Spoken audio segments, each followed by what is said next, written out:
Chapter 251. The three children's faces still showed the relief after the crisis, as well as the fear that had not completely disappeared. 2 years had passed, but Anai still remembered Xiao Xian. Therefore, after seeing Xiao Xian, Anai was relieved and couldn't help showing joy on his face. His grandfather had said that Xiao Xian was from the same tribe as them. Lang Jie and the others went over to look at the worm that was still struggling. They had never seen this kind of strange worm. Perhaps, they only lived on the grassland. Anai, why are you here? Xiao Xian came over and asked. If they hadn't arrived in time, the situation would have been terrible if they had been late. Anai briefly told them what had happened. It should be these worms that stole it. I heard that there was a tribal war on the other side of the mountain. Recently, there have been more and more beasts around here. These worms may have come from the mountain. Anai told them his guess. Well, it should be them. Where is your grandfather? Xiao Xian asked again. Grandfather is waiting for Uncle Kuan and the others. He has been waiting for more than 10 days. Anai said. Xiao Xian had a general idea in his mind. Just at this time, he heard the sound of hoofs. The people of the Feng tribe are here. Xiao Xian said. Hearing Xiao Xian's words, Doya and Gua also looked around. Doya was still vigilant just now. Even if these people had saved them, she was still vigilant against outsiders. Seeing that Anai and Gua were familiar with them, her vigilance faded a little, but she still carefully looked at these outsiders whom she had never seen before. These people looked difficult to deal with and would not lose to the warriors of the patrol team in the tribe. Seeing the patrol team appear from the mound, Gua and Doya immediately shouted with joy. The team of the Feng tribe was led by Yi Bei, the leader of the patrol team. Xiao Xian had seen him before. Gua father was also among them, and his face was full of sweat. Seeing that the two children were fine, the weight on the hearts of the patrol team was lifted. However, the appearance of these people made them vigilant again. Not to mention, there was an unusual wolf beside him. Those who had hunted wolves before could tell that this wolf was different from the ones they had killed before. Against such a wolf, unless it was the leader, it would be very difficult to win. It was on a completely different level from the wild wolves in the forest. After Gua father arrived on a horse, he checked to make sure that Gua was not injured, and then he paid attention to these strangers. Yi Bei had an impression of Xiao Xian, but he couldn't recall his name. Xiao Xian stepped forward and said, Xiao Xian of the Yanjiao tribe. Oh, right. You came here with the expedition team before. Yi Bei remembered. Hearing the name, Xiao Xian, Gua father also knew that this was the carver of the wolf wood carving. He looked at the wolf next to him and compared it with his own wood carving. It was really similar. That was how the wood carving was done back then, right? After briefly introducing Mai and the others, Xiao Xian told them the purpose of their visit. We came to pick up people and see if we can trade some healthy livestock cubs. Yi Bei looked at the group behind Xiao Xian. All of them had a kind of fierce fighting spirit. Although they were not aggressive, they could not be ignored. If they met such a team at ordinary times, the people of the Feng tribe would immediately sound the alarm. But these people had just saved the children of their tribe, and one of them knew them. Yi Bei noticed that the patrol team kept glancing at the wolf after they came over. He was also shocked. He had never seen such a wolf on the grassland. Maybe some tribes in the grassland had wolves of such size, like the ferocious beasts in the Hui tribe. But after all, there were very few tribes like that on the grassland. They were all famous big tribes, not inferior to those in the central region. But in front of him, they were from the unknown Yanjiao tribe. No matter what he thought, since the other party was not malicious or aggressive, and their words showed that they wanted to make a deal, Yi Bei showed a warm attitude. Letting people take the 2 dead insects, Yi Bei took Xiao Xian and the others to the tribe. At that time, Xiao Xian was with the traveling team. He was not from the Pu tribe, so naturally, he did not get much attention. But this time, they came in a team representing the tribe, a mysterious tribe that could not be underestimated. Yi Bei could not be careless. He also let people go back to report to the shaman and the chief. Xiao Xian and the others did not go directly to the Feng tribe, but went to the place where Old He and the others were. The wanderers who went out to help find Anai had received the news and rushed back. Old He was also told that Anai was fine. When he was thinking about whether to go back to see his grandson, he saw a group of people coming. Xiao Xian. Old He saw Xiao Xian and his grandson Anai, who was beside Xiao Xian. Hearing the name, Xiao Xian, the people who were sitting on the grass immediately stood up and stretched their necks to look over. They heard from Old He that the totem warrior who appeared in the tribe 2 years ago was called Xiao Xian. So, the people from the tribe came? Thinking of this, the wanderers were excited. Even those whose legs were injured asked their companions to help them up and looked at the group of people coming over. They had never seen them before, but they felt familiar. They were indeed from the tribe. Yes. Yes, are they from the Yinjiao tribe? They are from our tribe. Someone corrected. They are really from the tribe. They must be totem warriors. The grassland tribes treated totem warriors differently from wanderers. They could see the cautious attitude of the patrolling members of the Feng tribe, so they must be totem warriors, not wanderers like them. Look, there are wolves. What a big wolf. Is it domesticated? Old He was so excited that he stepped forward to greet them. Grandpa. Anai rushed to the old man and told him what had happened before. Looking at his grandson who was safe and sound, Old He looked at Xiao Xian and the others and thanked them again and again. Long time no see, Old He. Xiao Xian said with a smile. Looking away from Old He, Xiao Xian looked at a young man who was coming over. The person's face was filled with excitement and nervousness. He had a square face, and because he often worked outside, his whole body was tanned. His palms were rough, and there were many wounds and scars on his body. Some were new, and some were old. Under the animal skin clothes with several holes, there were traces of grass ropes on his shoulders. Because of the hard life, he was not very strong compared to the other warriors of the Yinjiao tribe, but he had a strong spirit. Probably because he had not had a good rest for many days, he looked a little tired, but he looked at the warriors of the Yinjiao tribe with burning eyes. His name is Kun Tuesday. He was going to take us back. Old He introduced him.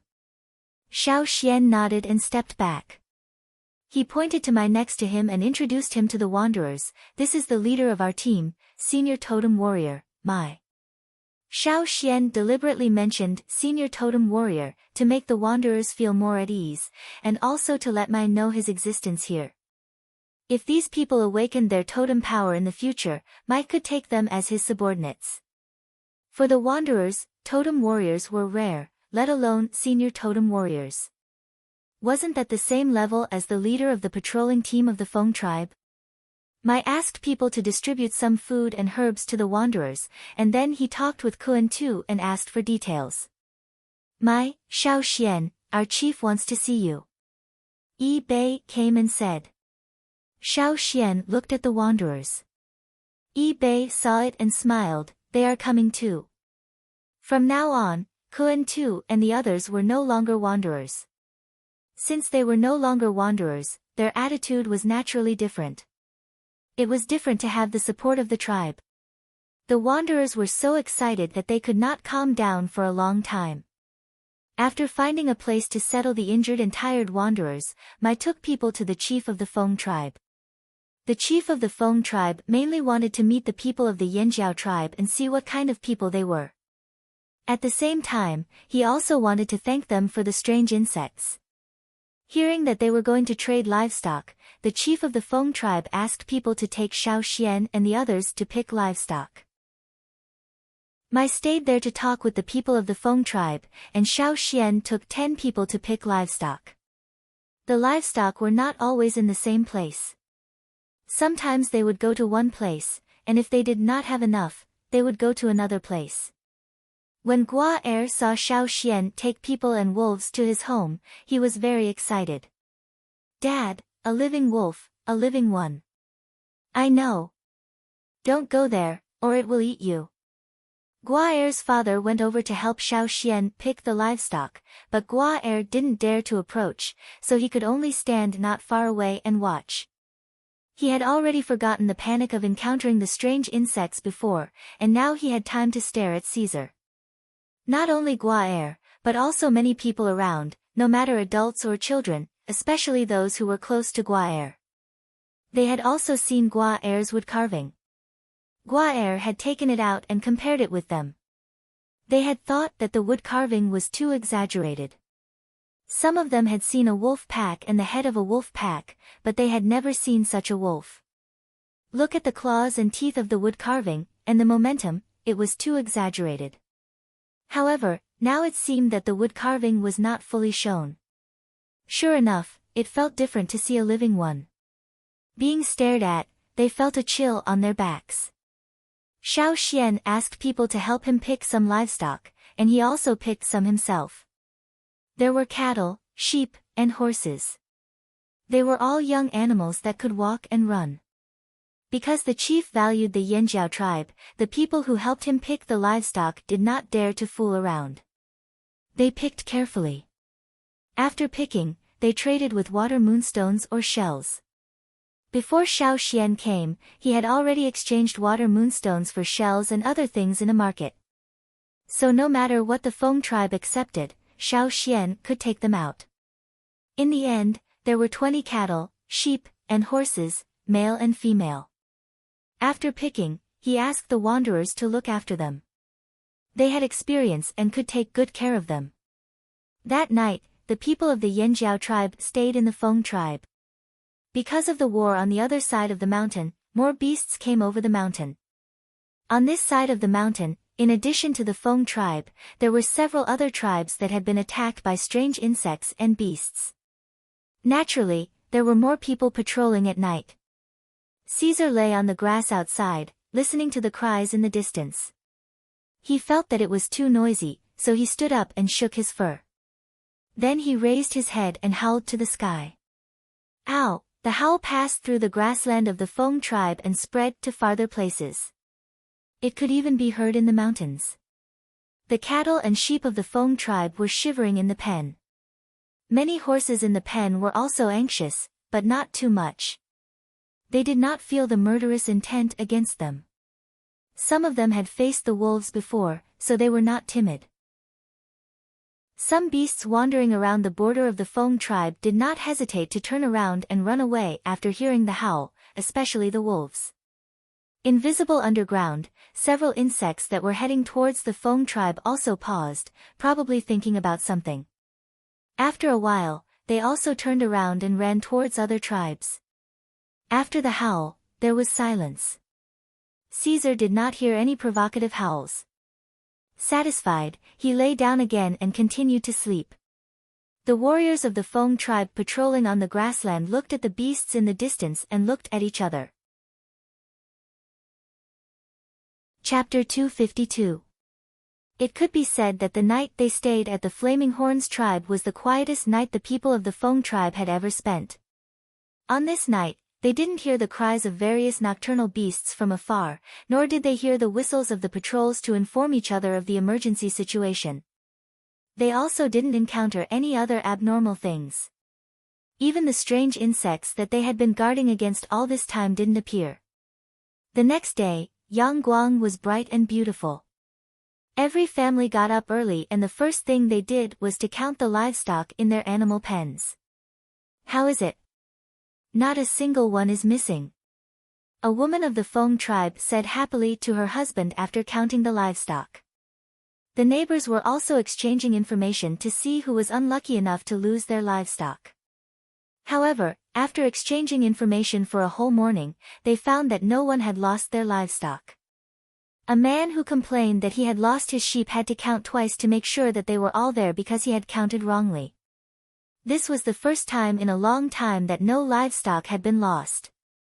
Listening to the information collected by his subordinates, Bei nodded. It seems that those insects were the ones who stole the livestock. It could be something else, but they were scared away last night. Someone whispered. The howling of the wolves last night was heard by everyone, whether they were sleeping at home or patrolling on the grassland. The patrols even saw with their own eyes that the beasts heard the howling and ran away. For a moment, the people of the Feng tribe envied the Yanjiao tribe in their hearts. How good it was to have such a wolf guarding them.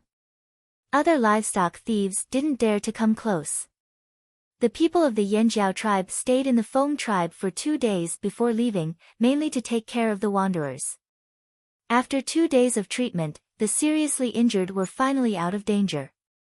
Xiao Xian also took the opportunity to take some warriors to the mountains to chop some wood. When they came back, they made a simple carriage.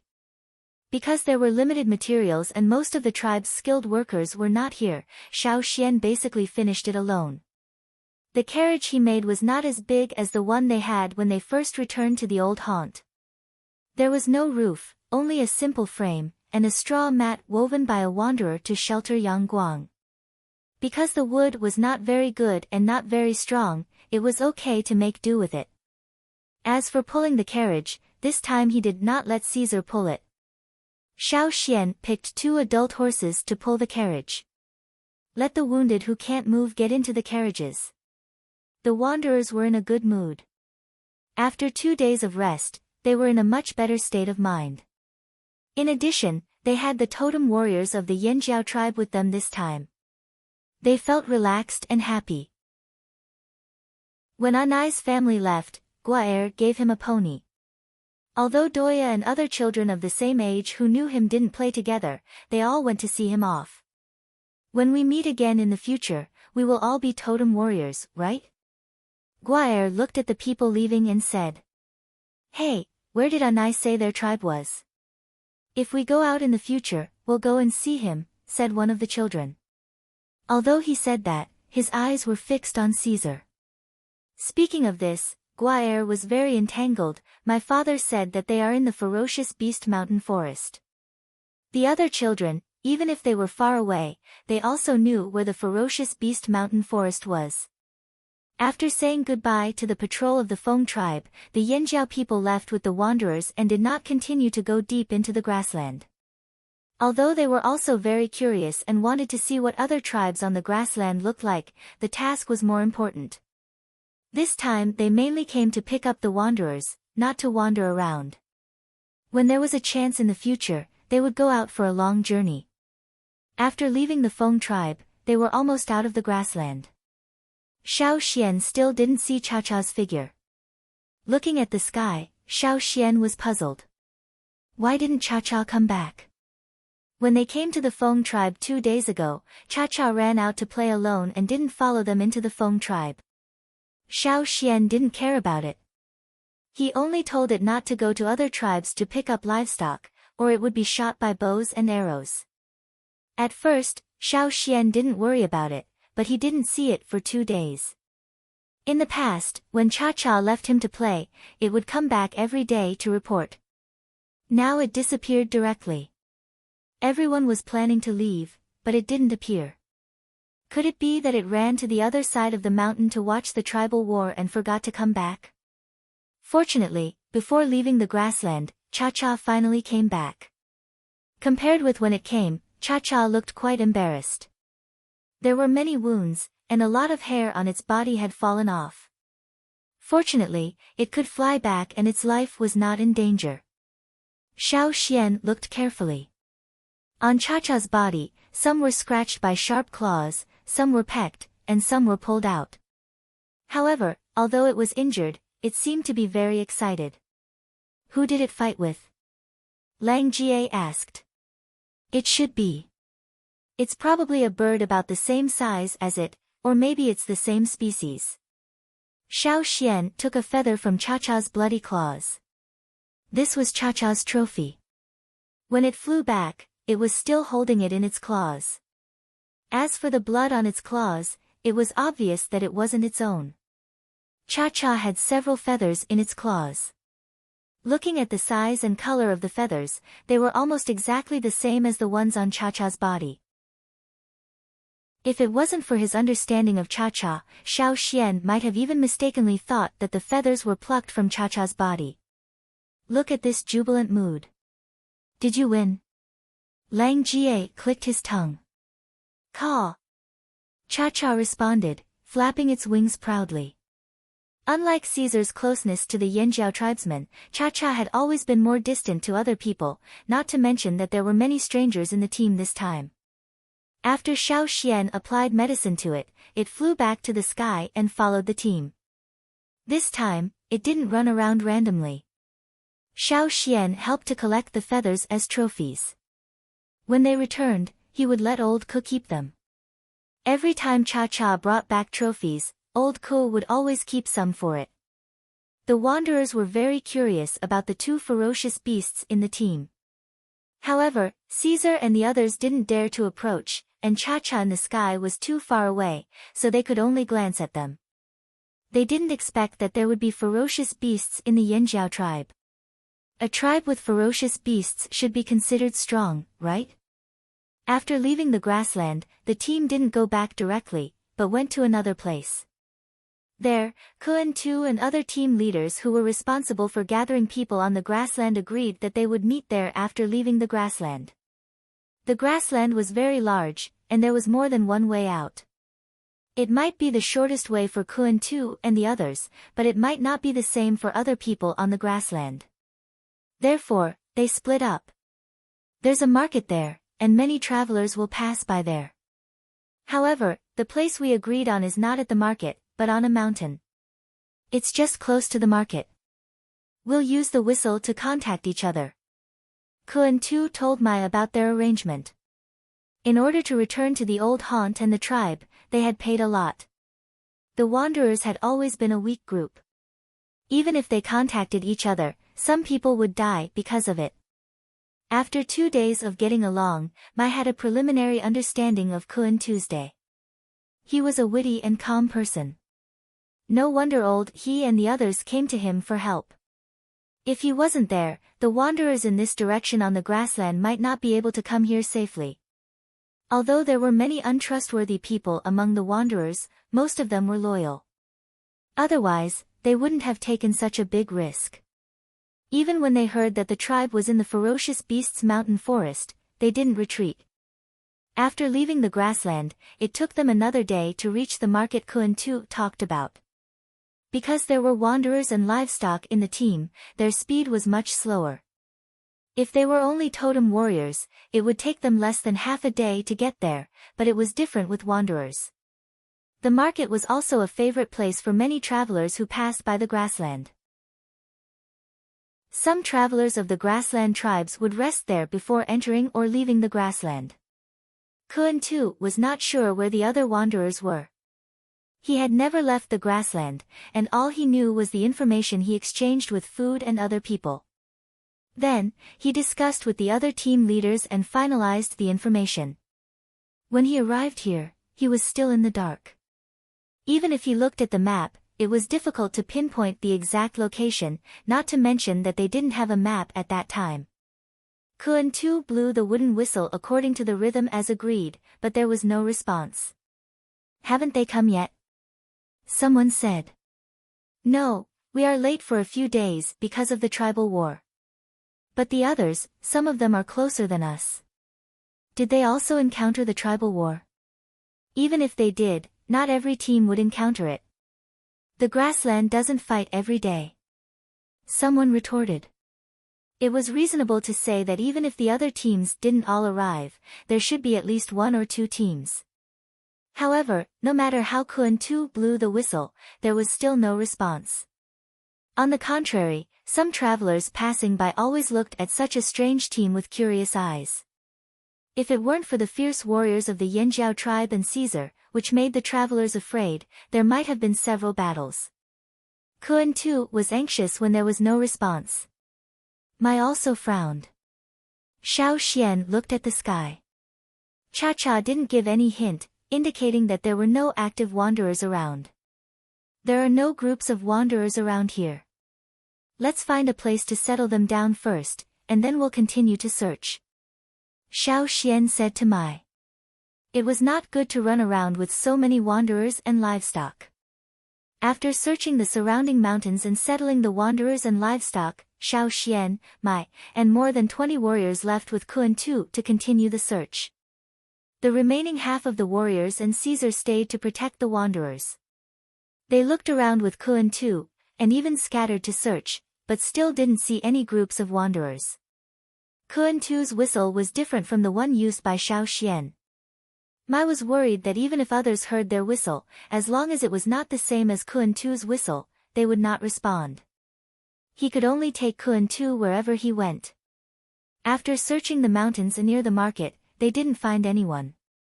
Xiao Xian proposed to go to the market to inquire. After all, there were so many wanderers coming and going. It was okay to hide their whereabouts, but if they were seen, they should be able to get some information. Mai agreed. Anyway, there was no better way now, so he followed Xiao Xian's suggestion. Chapter 253. When they came to the market, there were scattered travelers walking around. Some of them were probably from the grassland tribes, who were closer to the market. They brought their things and set up their stalls, gathering with their tribesmen so that they wouldn't be bullied. At least the Mang tribe and the Eight Limbs tribe's markets were guarded by these two tribes, so other people didn't dare to make trouble. If they always made trouble, they wouldn't give face to these two tribes, and would be remembered by these two tribes. But it was different here. There were often large-scale group fights. When Xiao Xian and the others arrived, a fight had just ended.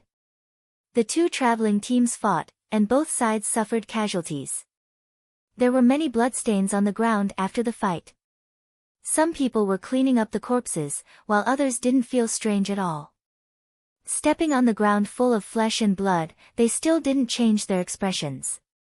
This was a place where strength spoke, using the most primitive competition rules. If you didn't have strength, even if you were killed, no one would look at you.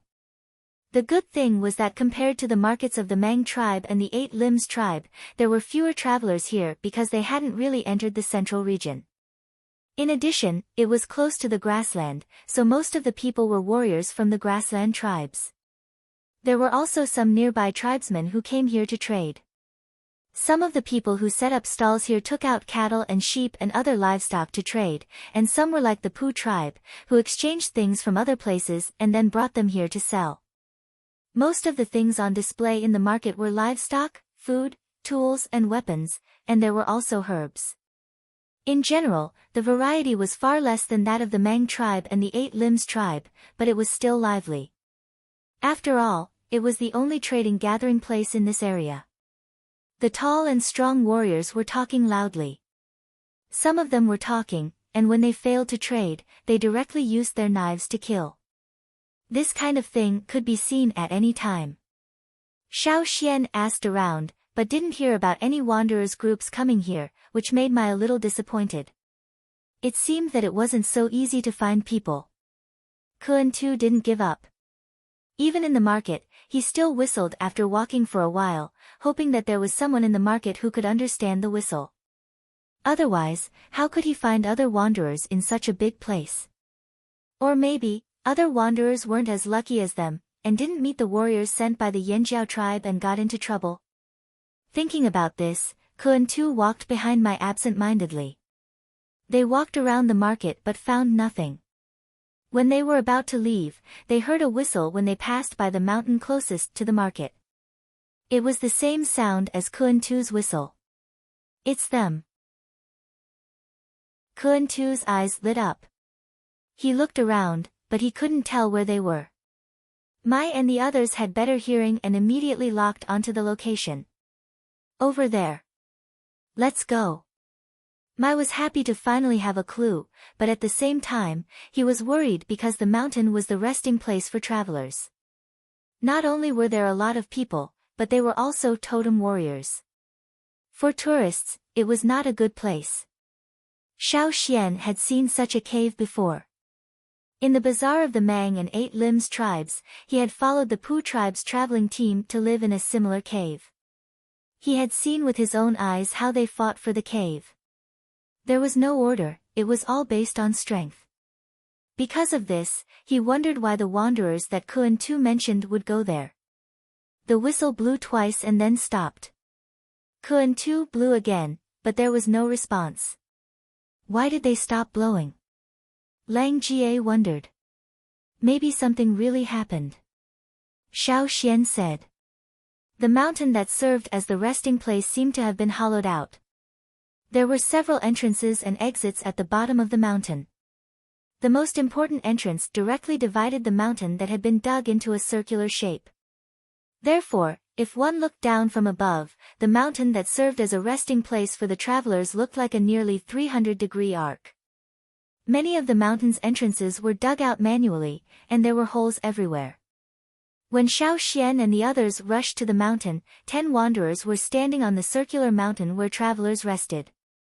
Several of them were injured, but they didn't have time to wipe off the blood. In front of them, an expedition team had surrounded them. The others around looked at them as if they were watching a play. No one would intervene in this situation.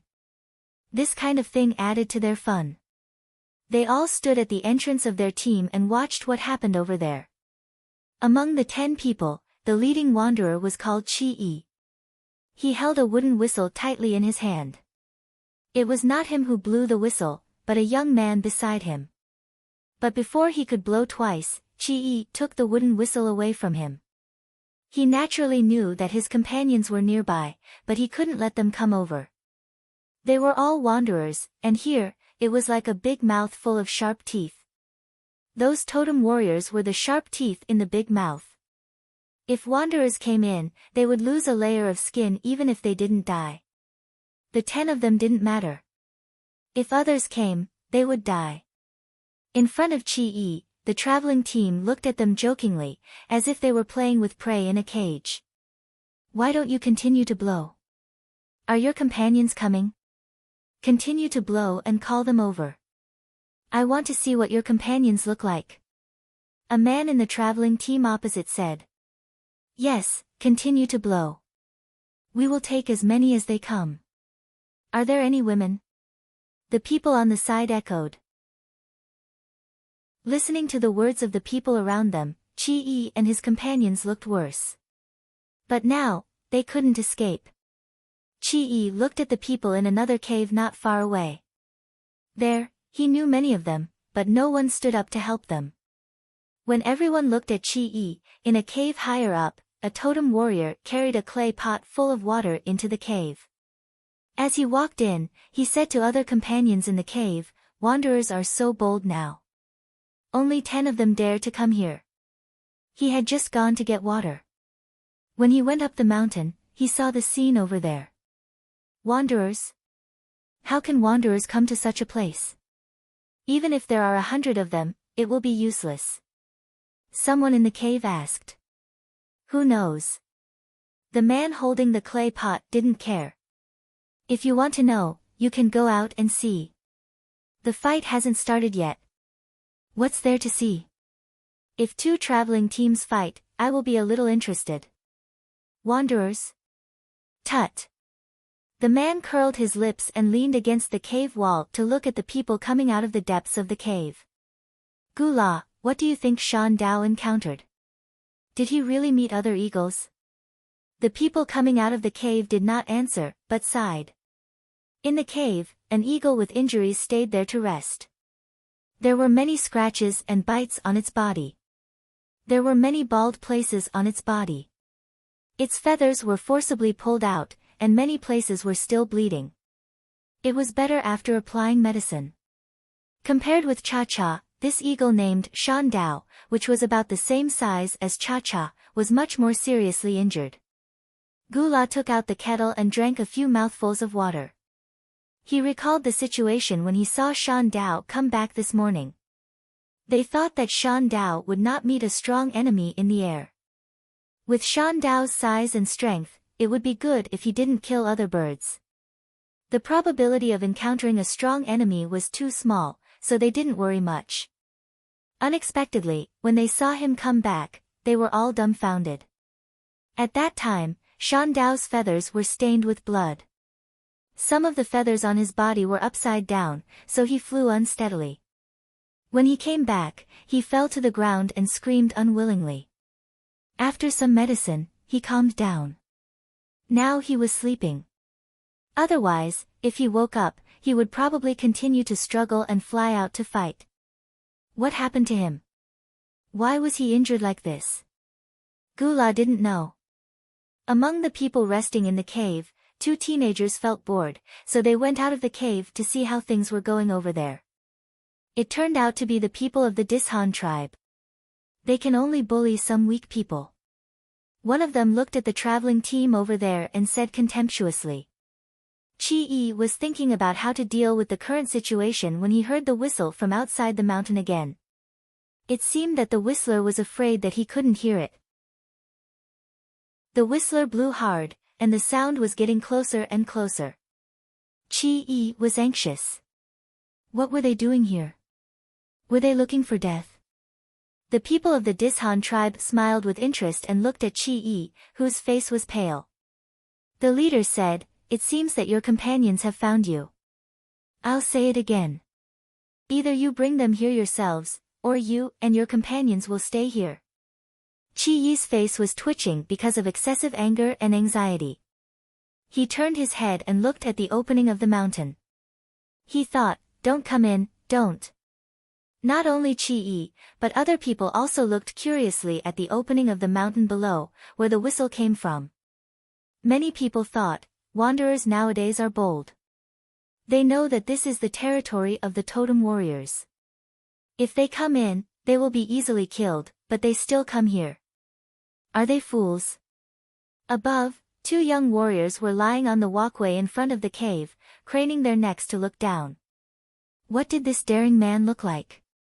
Soon, everyone saw an ordinary-looking dark-skinned man running in with a wooden whistle in his mouth. Looking at his side. Now, the people in the mountain were confused. There were more than 20 people who came in with the whistler. They didn't look like wanderers. Mai glanced around and stopped at the place where Chi-E was. He didn't wait for Kuan-Tu to find the way up the mountain.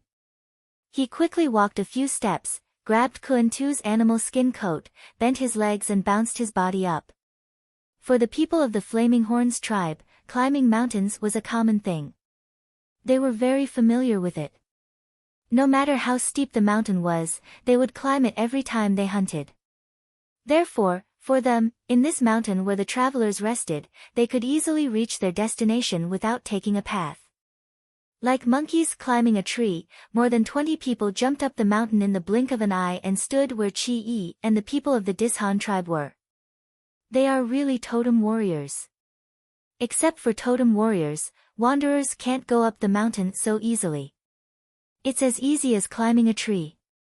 But why are those totem warriors with wanderers? Did the wanderer ask for help? The people in the mountain were talking. Chapter 254. More than 20 people directly climbed up from the foot of the mountain, almost vertically. In less than a breath, they all stood in front of the Dishan tribe. Seeing this scene, people could not help but wonder which tribe they were from. Seeing Kuan-Tu, who was easily lifted up, Chi-E was a little confused. He knew Kuan-Tu, but who were these people? However, feeling the familiar breath of these more than 20 people, Chi-E thought of a possibility. His heart suddenly jumped, and he even forgot to breathe. Seeing that Chi-E was silent, Kuan-Tu stepped forward and asked, "What happened?" Thinking of Mai and the others, Kuan-Tu quickly introduced, "These are the people from the tribe who came to pick us up. Mai is a senior totem warrior. And Uncle Wei is also a senior totem warrior." Wei was originally the vice-captain of Ta's advance group, and he was also one of the few people who were sent out this time. Knowing that Xiao Xian was going to pick up wanderers and livestock, Ao let Wei go with him. In terms of seniority, Wei had a higher status than Mai, but most of the people in this team were Mai's subordinates. Wei did not want to seize power. The chief said that he was only responsible for assisting this time. Hearing that there were 2 senior totem warriors, Chi-E, and the others were excited, and they suddenly felt confident. Therefore, only those who had a tribe could have a backer. Chi-E was so excited that he did not know what to say, but the young man beside him was quick to talk. After knowing Mai's identity, he simply told the whole story. When Chi-E and the others arrived at the appointed place, they found that there were many travelers there, so they wanted to stay a little farther away to avoid conflicts with those traveling teams. Unexpectedly, before they left, they were stopped by 8 people of the Dishan tribe. They took a fancy to several young women in the team and wanted to rob them. Of course, Chi-E and the others did not want to. Fortunately, the 8 people were only junior totem warriors, and Chi-E had more people. Because of the rekindling of the fire in the old land, they got some strength and worked together to drive the 8 people away. However, some people in the team were seriously injured because of this, and 2 of them were killed on the spot. Chi-E took the team to a place far away from the market to settle the people in the team. He himself took 10 people out to look for herbs. Otherwise, if they were left alone, the seriously injured would not last more than a few days. While they were looking for herbs, Chi-E met people from another tribe. Before he left the grassland, he had been living in that tribe.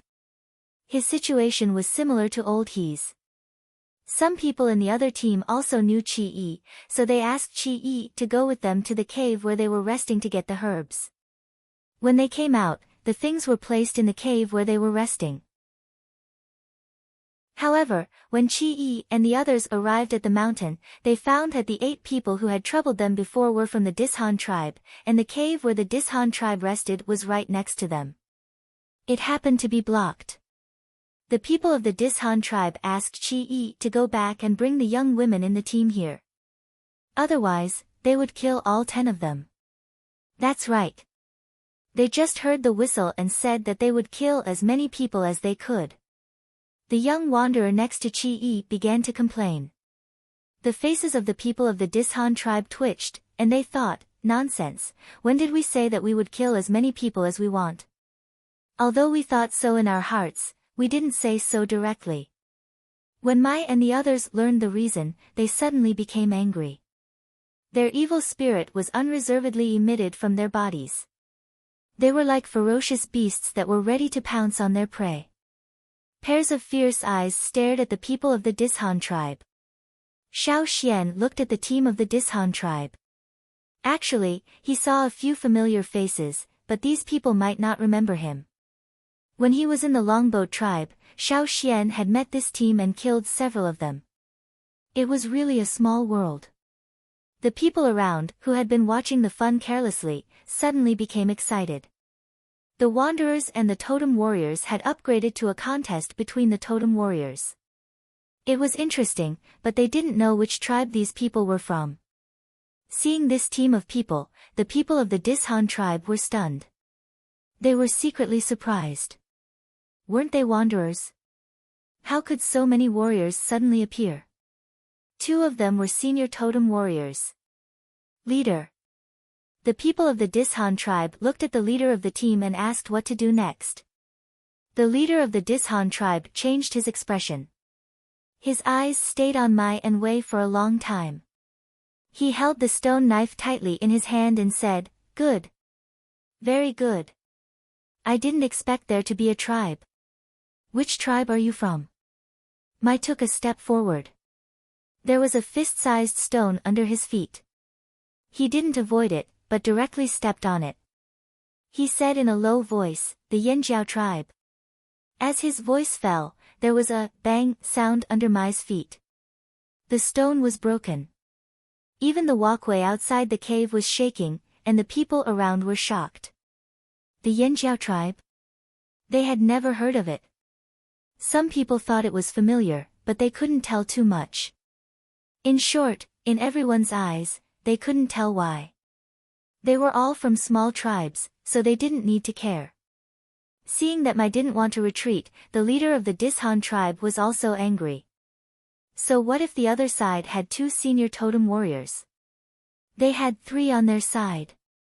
Besides, they had more people. How could they be afraid of 20 people with more than 100 people? So you don't want to hand them over? The leader asked. Those who bully my tribe, Mai looked straight at the leader, and his eyes flashed fiercely, die. So arrogant? Mai's words stunned the people around him. This Yanjiao tribe was really overbearing. They were simply arrogant. Didn't they see the faces of the people of the Dishan tribe turn black? Mai's words were also what the other people of the Yanjiao tribe thought. From the other side of the river, they had worked hard to return to the old haunt. Along the way, they had learned a lot. The face of the tribe naturally had to be protected. Outside, they couldn't retreat when they encountered such things. The courage in their bones didn't allow them to send their tribesmen to the other side's cave. So what if they were from the Dishan tribe? So what if they had more people? They would still do it. In the face of the more aggressive momentum of the 20 people of the Yanjiao tribe, the leader of the traveling team of the Dishan tribe felt a little uneasy. None of these people flinched, and none of them had the intention to retreat. More than 20 forces were almost twisted together, like a fierce flaming broadsword, ready to fight to the death at any time. It was really tricky. It was better to test it out. The leader of the Dishan tribe made a gesture with his hand behind his back. A warrior on the side suddenly took a few steps forward. He didn't face Mai and Wei, but stepped towards Qi Yi and the others. So what if I bully you? As he spoke, the man pulled out an arm-long stone knife hanging from his waist. Under Yang Guang's hand, the knife had a luster like the dusk, as if it was going to bring the night. With the sudden outbreak of the totem power, the totem patterns on the man's body appeared. He kicked the ground with one leg, and the tip of the knife was aimed at Qi Yi, who was standing behind Xiao Xian. The next moment, Qi Yi's head would be cut off. Seeing that the man suddenly attacked him, Qi Yi felt a strong sense of crisis, and he couldn't help but take a step back. However, Xiao Xian, who was standing in front of him, didn't retreat. At the moment when the man stabbed him, Xiao Xian suddenly swung his arm. The gray shadow of the knife was mixed with a strong murderous aura. It was obviously the color of an ordinary stone, but at this moment, it gave people a feeling of extreme coldness. At a faster speed than the man, the knife swept from front to back and passed through the man's body without a trace of stagnation. Where the blade passed, blood splashed out. This knife didn't bring dusk, but eternal night. The blade was stained with the color of blood, shocking the heart and soul. Puff! The man who rushed over was in a daze. His body was broken into two parts. His attack lost its support, and the blade lost its murderous aura. The broken body fell to the ground, raising a cloud of dust, while the other half rushed out of the walkway in front of the cave and fell down the mountain. Xiao Xian did not look back at the part that had fallen to the ground, but looked at the other people of the Dishan tribe. He repeated Mai's words, which was also a reply to what Mai had just said. Those who bully my tribesmen, die. Obviously, his tone was not as strong as Mai's, but it made the listeners feel as cold as ice. Many people around couldn't help but shiver. In front of the people of the Dishan tribe, this guy was so decisive. He directly cut the man in half. These people of the Yanjiao tribe didn't have any scruples. Some people re-evaluated the people of the Yanjiao tribe in their hearts. The man who came out of the Dishan tribe just now was an intermediate totem warrior. Not a beginner. He didn't even have time to escape, and was directly cut off. If it were them, could they escape? Many people thought in their hearts, but found that they were not sure. Regardless of whether it was the speed or the strength of that strike, it was frightening. The people of the Dishan tribe looked at the half-body on the ground, and then looked at Xiao Xian, who was staring at them. Many people subconsciously stepped back. If there were no people behind them, they probably would have left the battle. Above, the two young people who saw the scene just now raised their eyebrows. My ancestor! He cut him off with one knife. What's so strange? The wanderers didn't have much power to resist. It's normal to be killed with one knife. Someone in the cave heard them and said. It's not a wanderer, it's a man from the Dishan tribe. He was cut off with one knife. What? The people in the cave were shocked. Is he really just an intermediate totem warrior? Is he the third senior totem warrior hiding in the team? Another young man said. No, he's not a senior, but he's very strong. Besides, he's so young. How could he be a senior totem warrior? He's not from the big tribes in the central area. Hearing the discussion of the two young people outside the cave, the people resting in the cave couldn't sit still. Just now, they also felt the strong murderous intent. They guessed that the battle below had escalated, but they didn't know what had happened. They only felt that the atmosphere in the mountain seemed to be stagnant for a moment. Although it had eased up now, it was far less active than before. Let me see what kind of people you are. You're so surprised. Gula came out and looked at the cave of the Dishan tribe below. Chapter 255. At this time, in the mountain where travelers could rest, most of the people outside the cave were paying attention to the Dishan tribe's cave. They were curious about the strange tribal warriors and Xiao Xian's attack. People who heard the words, Yanjiao tribe, were also discussing with each other. They couldn't come up with an answer, so they asked people from other tribes. Where did this tribe come from? Why did these people suddenly appear here, and why were they so powerful? The more than 20 totem warriors of the Yanjiao tribe did not pay attention to other people in the mountain. They had been paying attention to the travelers of the Dishan tribe, and were ready to fight at any time. Qi stared at the back of Xiao Xian in front of him, and then looked at the bleeding body at his feet. He glanced at Kun Tu and asked what to do next. Should he fight with these warriors of the tribe, or avoid them? He was not afraid of death. If he could fight with these totem warriors of the tribe, it would be worth dying. With these warriors of the tribe, even if he died, the wanderers who followed him would be taken care of and taken back to the tribe. Kun Tu did not know what to do. Xiao Xian was confronting a senior totem warrior, and the one closest to him was Xiao Xian. Therefore, Kun Tu could not help but look at Xiao Xian. Noticing Kun Tu's gaze, Xiao Xian looked sideways and raised his chin to the side of the path outside the cave.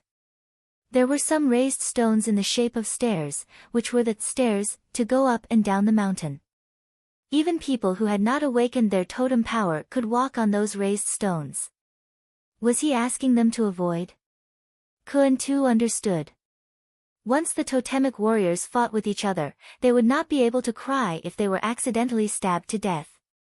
Although they were stronger than before, wanderers were wanderers. Compared with Xiao Xian, who had just killed someone, they were not strong enough. Forget it, they'd better not get in the way here. Kun Tu signaled Qi and others to go down the mountain with him. The interaction between Xiao Xian and Kun Tu was naturally seen by the people of the Dishan tribe. Seeing Kun Tu leave, some people wanted to stop them, but they noticed someone staring at them. They looked over and met Xiao Xian's eyes. The soldiers of the Dishan mountain swallowed their saliva and retracted their feet. No one from the Dishan tribe stopped them, and the other onlookers didn't want to get involved. They all made way for Kun Tu and the others to go down the mountain. If Xiao Xian and Mai had not appeared, but only Kun Tu and the others, these people would naturally have a different attitude. There was a clear difference between wanderers and tribesmen. When Qi left, he glanced at the cave next to the Dishan tribe. He had known several people in the traveling team of the Grassland tribe for more than 10 years. He thought he had a good relationship with them, but they didn't stand up to stop the Dishan tribe. They didn't even say a word for them. When they met Qi's eyes, those people looked away unnaturally. In fact, if the Dishan tribe hadn't made trouble for them, they would have given Qi some herbs. However, since Qi had offended the Dishan tribe, they wouldn't easily intervene. No one wanted to offend the totem warriors of a tribe for a wanderer. After glancing at them, Qi left quickly with Kun Tuesday. He didn't blame them, but he wouldn't have a deep relationship with them in the future. When Qi and the others went down the mountain, a man came out of the cave of the Dishan tribe. He was the third senior totem warrior in the traveling team of the Dishan tribe. When he came out, the 3 totem warriors of the Dishan tribe were all there. "What's going on?" The man came out with a stone stick thicker than a thigh. The stone looked good, and it should be at least superior. The stone stick was a little thin, and could be held with one hand. Probably because it was often used, there were some dents caused by fingers in the place where he held it. It was unknown how many people and animals had died under the stone cudgel. There was still a lot of dried blood on the cudgel that had not been washed away. Or perhaps, he deliberately did not wash it and left it behind to frighten people. A blood-stained stone tool was always more impressive than a smooth stone tool that had nothing. The man who came out listened to a warrior next to him say a few words, and then he burst into laughter. He put the stone stick on the ground and laughed so hard that he couldn't stand up straight. However, the people of the Dishan tribe, who were familiar with his character, trembled in their hearts. The more he laughed, the more murderous he was. With the laughter, the man who held the stone stick quickly gathered murderous intent between his eyebrows, and his face became gloomy and twisted. After laughing, he glanced around like a poisonous snake. He didn't look at the half-body on the ground, but at Xiao Xian. "You're courting death. Hu Ma is right." The leader of the Dishan tribe, who was confronting Mai, said. They really didn't need to be afraid of the boy's knife, and they didn't need to panic when they saw the 2 senior totem warriors. He looked at the wanderers who had gone down the mountain with hatred, and then looked directly at Mai. 2 senior totem warriors, so what? More than 20 people are strong, so what? We have 3 senior totem warriors, many intermediate totem warriors, and many junior totem warriors. If we really launch a group attack, how can these people resist? Since they want to die, let's kill them. To survive in this world, strength was not the only thing that mattered. A fierce reputation was also very important. Why could the Dishan tribe easily occupy the big cave on the mountainside, and no other tribe dared to come and rob it? It was because of the fierce reputation of the Dishan tribe. Once a provocator appeared, they would mercilessly kill him, so that others would not dare to resist or provoke them. Only by killing and blood could they spread their fierce reputation and make more people afraid, just like the Wanshe tribe, who lived in the ferocious beasts mountain forest, and made people tremble when they heard the name. Looking at the change of the other side's face, Mai also understood the other side's choice. Without saying anything, his totem power suddenly soared. Totem lines appeared on his face, neck, and exposed arms. The stone knife in his hand seemed to be integrated with Mai's body at this moment. The violent power and the sound of the rapid friction between the body and the air were like the howling of the wild beasts in the forest. Mai, like a fierce predator, rushed to the prey. His stone knife was like the sharp claws of a giant beast that locked on the prey in the forest, directly chopping towards the head of the leader of the travel team of the Wanshe tribe. At the moment when Mai took action, the other people of the Yanjiao tribe also took action almost at the same time. They didn't need any other preparation at all and directly entered the fighting state. This was the tacit understanding they had developed in hunting in the forest time and time again. They didn't need to say anything more, and when it was time to take action, no one would shout nonsense before taking action. In the forest, one more sound would alert the prey. If they shouted loudly before taking action, the people in the hunting team would have starved to death. More than 20 people, almost at the same time, mobilized the totem power in their bodies. At this moment, their momentum soared, like a mountain that suddenly rose from the ground, overturned and pressed towards the Dishan tribe. They completely broke the fierce momentum that the Dishan tribe had accumulated because of the arrival of Hu Ma. The people of the Dishan tribe, who were thinking about weighing the pros and cons, didn't react quickly because of this sudden change. Except for the 3 senior totem warriors and some people who were alert and sensitive, the others were slow for a moment. Those who were slow to react had yet to make a move when the sharp saber chi brought about by the stone saber had already arrived. Just the wind brought about by the swing of the saber could make people feel the ferocity of the saber. Chi. More than 10 warriors of the Dishan tribe, who didn't react quickly, were directly chopped. The flashing sharp weapons brought about a bloody aura of slaughter. With the tacit cooperation of more than 20 people, there was no mistake in this sudden attack. Every time it seemed like they did not care about anything, they would always be able to avoid their own people and slash at the enemy. Although there were only more than 20 people, it gave people the feeling that thousands of troops and horses were passing by. Wherever they passed, there were broken limbs and remains, and blood rained in the wind. The wind blew into the mountain, bringing the pungent smell of blood to all parts of the mountain. After seeing this scene, the onlookers, who had been staring at the scene, changed their expressions. Killing happened every day. Here, it was either I kill you or you kill me. Everyone was used to it and was numb to it. However, this was the first time they had seen such a fierce attack. The people of the Dishan tribe were so shocked that their scalps almost jumped up.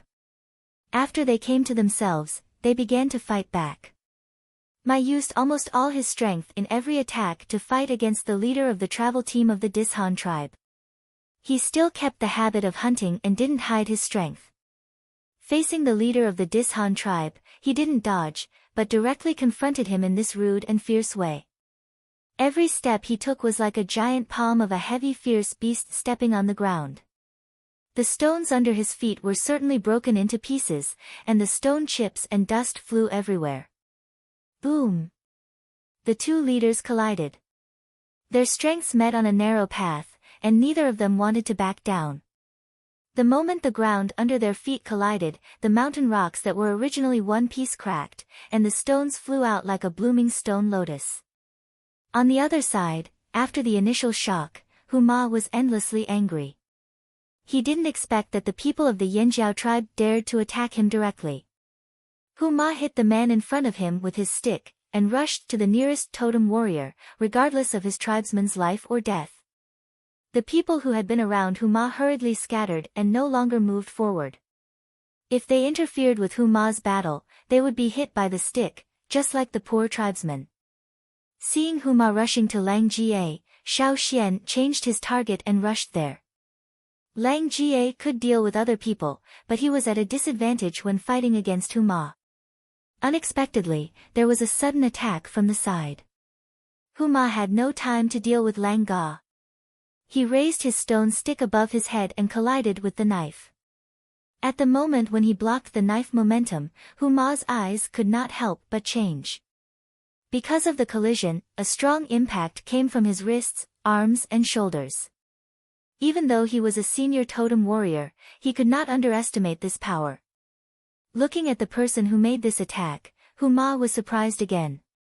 It was the young man who had killed the intermediate totem warrior in the team with one attack. Chapter 256. Huma could not help but think. Since Xiao Xian had found him, he naturally would not pay attention to others. Huma moved his body and tilted his stone stick to one side, trying to remove the threat of the knife. However, Huma did not expect that Xiao Xian's next move was much faster than he had imagined. At the moment when the knife in his hand collided with the stone stick, Xiao Xian lifted it up with the help of the reverse force generated by the collision, and then chopped it down again. This kind of chopping was similar to chopping ferocious beasts in hunting. However, this was not the end. The third chop, the fourth chop, Xiao Xian chopped one after another. As long as the stone stick moved a little bit, Huma would not be able to keep his head. Under such intensive attacks, Huma could only raise his stick to resist the attack. The knife chopped the stone stick fiercely, and the stone chip splashed out. The harsh crashing sound was clear again and again in this ring-shaped mountain, even suppressing the sound of other people fighting around. The thunderous and almost breathless attacks made the surrounding people's jaws drop. They all looked over there in a daze. Before the battle, they would not have believed that such a situation would happen. Who was Huma? The travelers who often rested here were naturally familiar with it. It was one of the reasons why the Dishan tribe was notorious. But now, This notorious senior totem warrior of the Dishan tribe was defeated by a young intermediate totem warrior of the Flaming Horns tribe, who came out of nowhere. They didn't know where the Flaming Horns tribe came from, but they didn't expect him to be beaten like this. However, the boy was also strange. He was not a senior totem warrior, but his strength and speed were much higher than that of other intermediate totem warriors. Looking at the other people of the Yanjiao tribe, everyone was surprised again. It seemed that the people of the Yanjiao tribe were a little strange. It was impossible for totem warriors of the same level to gain the upper hand in a one-on-one fight. However, the strangest thing was the boy who beat Huma. They thought that the Dishan tribe would win because there were 2 senior totem warriors on one side and 3 senior totem warriors on the other side. But now, it was hard to judge for a while, but if it continued like this, everyone was not optimistic about the Dishan tribe's chances. It was a kind of overwhelming momentum. Even his aura had lost. What was the point of fighting? Even if they won, it would be a Pyrrhic victory where they would lose an arm or a leg. They would not be able to recover in a short period of time. Therefore, if they wanted to avoid such a situation, the 3 leaders of the traveling team of the Dishan tribe had to change the current situation. Looking at the other 2 sides, the crowd once again looked at Huma and Xiao Xian. The opportunity for the Dishan tribe to turn the situation around depended on Huma. The other 2 were not in a good situation. Although Huma was notorious in this area, he was not a fool. He immediately understood the current situation on his side. Beads of sweat dripped from his forehead, but he didn't bother to wipe them off. He did not expect such a situation. He was actually suppressed by such a young person to the point that he did not even have the time to fight back. Other than defending, he was still defending. Against such an attack, there was nothing he could do. He was only an intermediate totem warrior. Although there was something strange about him, Huma was sure of it. Disgrace, this was simply a disgrace. The angrier Huma was, the more concentrated he was. Between life and death, especially in a fight between masters, one careless mistake would lead to death. Naturally, Huma was in a difficult situation more than once. When Xiao Xian swung the sword again, Huma roared violently, and his totem power increased again, almost to the limit. With a bang, the stone under Huma's feet sank into a pit in an instant. Huma was also short in an instant. Under his feet in the pit, the straw sandals made of vines had already been broken. Huma bent his knees, and at this moment, he was like an arrow on the string, ready to shoot. At the moment when the sword and the stick collided, Huma's full strength broke out. The pit under Huma's feet sank deeper, and the broken stones and stone chips around were shaken up high. If one was close enough, he could even hear some cracking sounds on the stone ground under his feet. This time, Xiao Xian did not chop continuously. His sword was pushed away. With the force of the chop, Xiao Xian retreated and landed on the ground. He did not attack again for a while. Holding the sword, Xiao Xian's hand was bleeding. Withstanding the power of Huma's explosion, Xiao Xian was not completely unscathed. His whole arm was numb. Looking at the stone sword, Xiao Xian found that there was an obvious gap on it. According to Xiao Xian's understanding of this stone sword, it could only withstand 2 attacks from Huma, and would be broken when the 3rd attack came. Above, the young man who had been watching the battle below said excitedly, "I didn't expect that the boy could push Huma like this. Looking at his age, he should be about the same as me." He was happy to see Huma being defeated. But another young man next to him was not so optimistic. He looked a little more dignified. "It's not good. That boy is really pitiful." Coming out of the cave, Gula, who saw the scene just now, nodded and said lightly, "Just now, the boy didn't kill Huma in one breath. I'm afraid that he will be at a disadvantage later." The boy's style of fighting, his advantage lies in his explosive attack and surprise attack. When he attacked Huma just now, it was also a surprise attack. Otherwise, it was difficult to achieve such a situation of suppression. But now, Huma has recovered, and the boy will not have a second chance. Indeed, even if he is stronger than others, the boy is only an intermediate totem warrior. This is undeniable. The man next to Gula said. Gula's eyes moved, and he reminded them, did you notice that the kid mobilized the totem power faster than the other two senior totem warriors? The faster the totem power mobilized, the more skillful he is in controlling the totem power. Hearing this, the others were silent. They really did not notice this just now. If so, it was really shocking. The boy was not worse than those in the central tribes, not to mention that he was still young. One of them clicked his tongue and said, where did this Flaming Horns tribe come from? It is reasonable to say that with such strength, they should be famous. Is it too far from here? More than 20 people could defeat the team of the Dishan tribe. What about the whole tribe? How many people were as strange as that boy? While they were talking above, the situation in front of the cave of the Dishan tribe was still going on. Huma, who came out of the sunken pit, exuded a violent aura. He walked barefoot on the ground. Wherever he passed, the broken stones were crushed into stone chips. His bloodshot eyes were as if he wanted to devour people. Seeing Huma like this, the surrounding people of the Dishan tribe could not help but retreat again. For a time, there was an empty field. There were only Huma and Xiao Xian on the other side of the field. Huma's toes scratched the ground. His figure flashed, and he rushed straight toward Xiao Xian. Every step he took formed a dent in the ground, and the ground shook quickly. Stone chips and dust were raised high. Huma's arm, which was holding the stone stick, swelled and became thicker. With the shaking of his shoulders, his arm was like a whip, whipping toward Xiao Xian. Wherever his arm passed, the air whistled. Xiao Xian listened carefully to the surrounding movements. His eyes flashed. He did not retreat, but moved forward. When he was about to fight with Huma, he suddenly changed his steps. The strong momentum just now seemed to dissipate in an instant. He was like a slippery and cunning loach. He turned his body and changed his direction.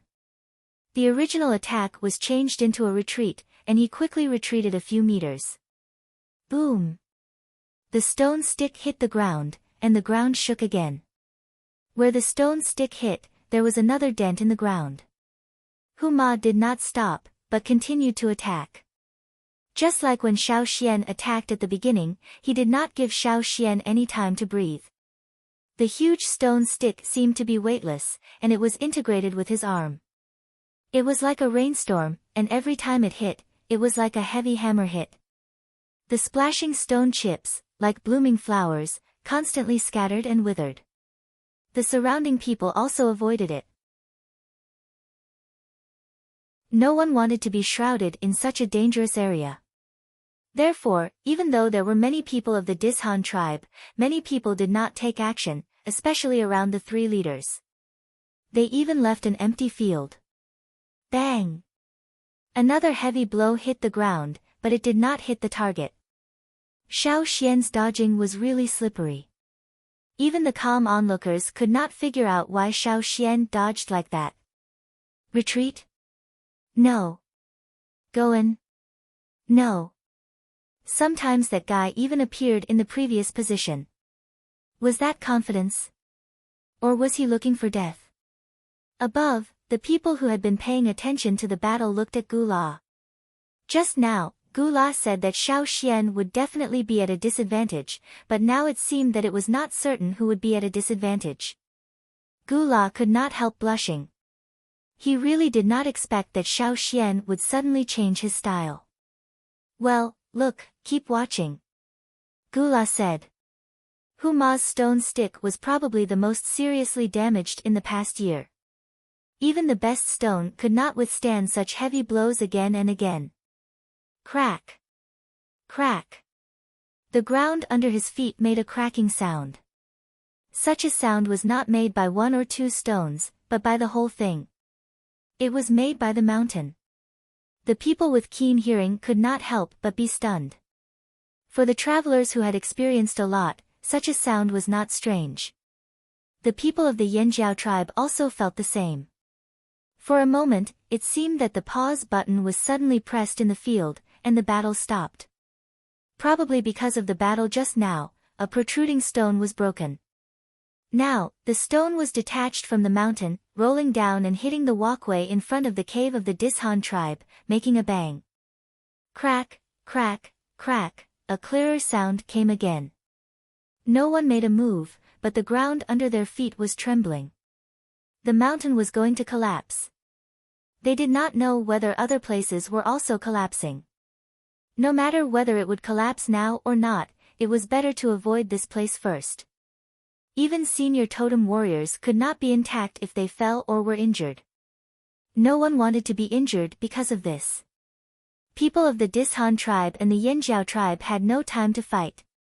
Some of the people of the Dishan tribe went into the cave, and some retreated to both sides of the walkway. Except for Xiao Xian. Just when everyone wanted to avoid, Xiao Xian suddenly stepped on the ground and rushed towards Huma. He waved his sword at Huma, who was about to run to the entrance of the cave. Huma was so angry that his lungs hurt. He did not expect that at this time, Xiao Xian would attack regardless of anything.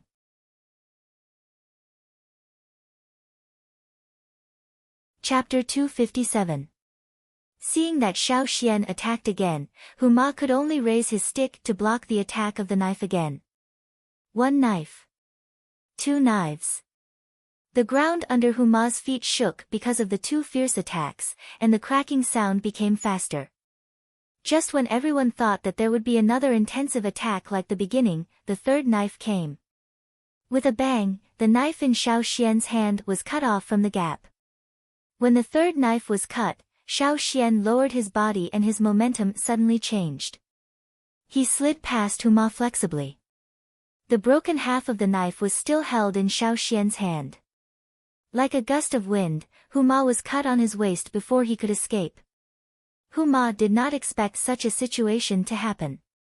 Fortunately, he reacted quickly and slightly avoided it.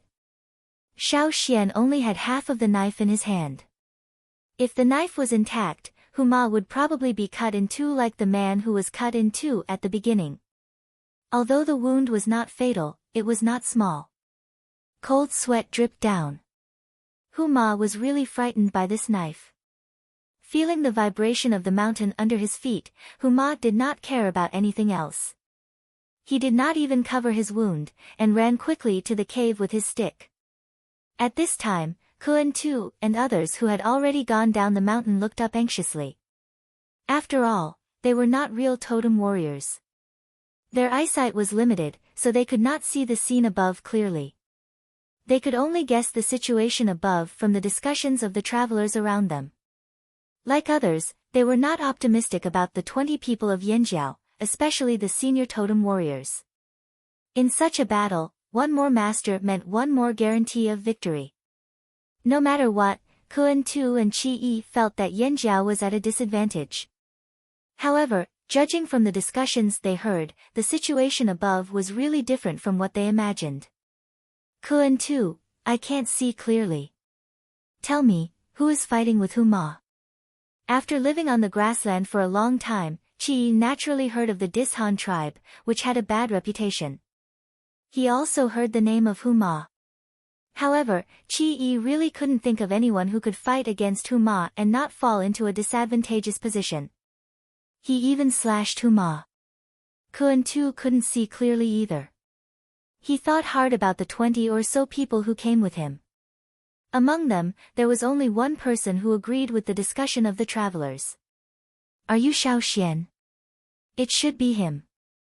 Apart from him, I can't think of anyone else who is the youngest intermediate totem warrior who uses a stone knife.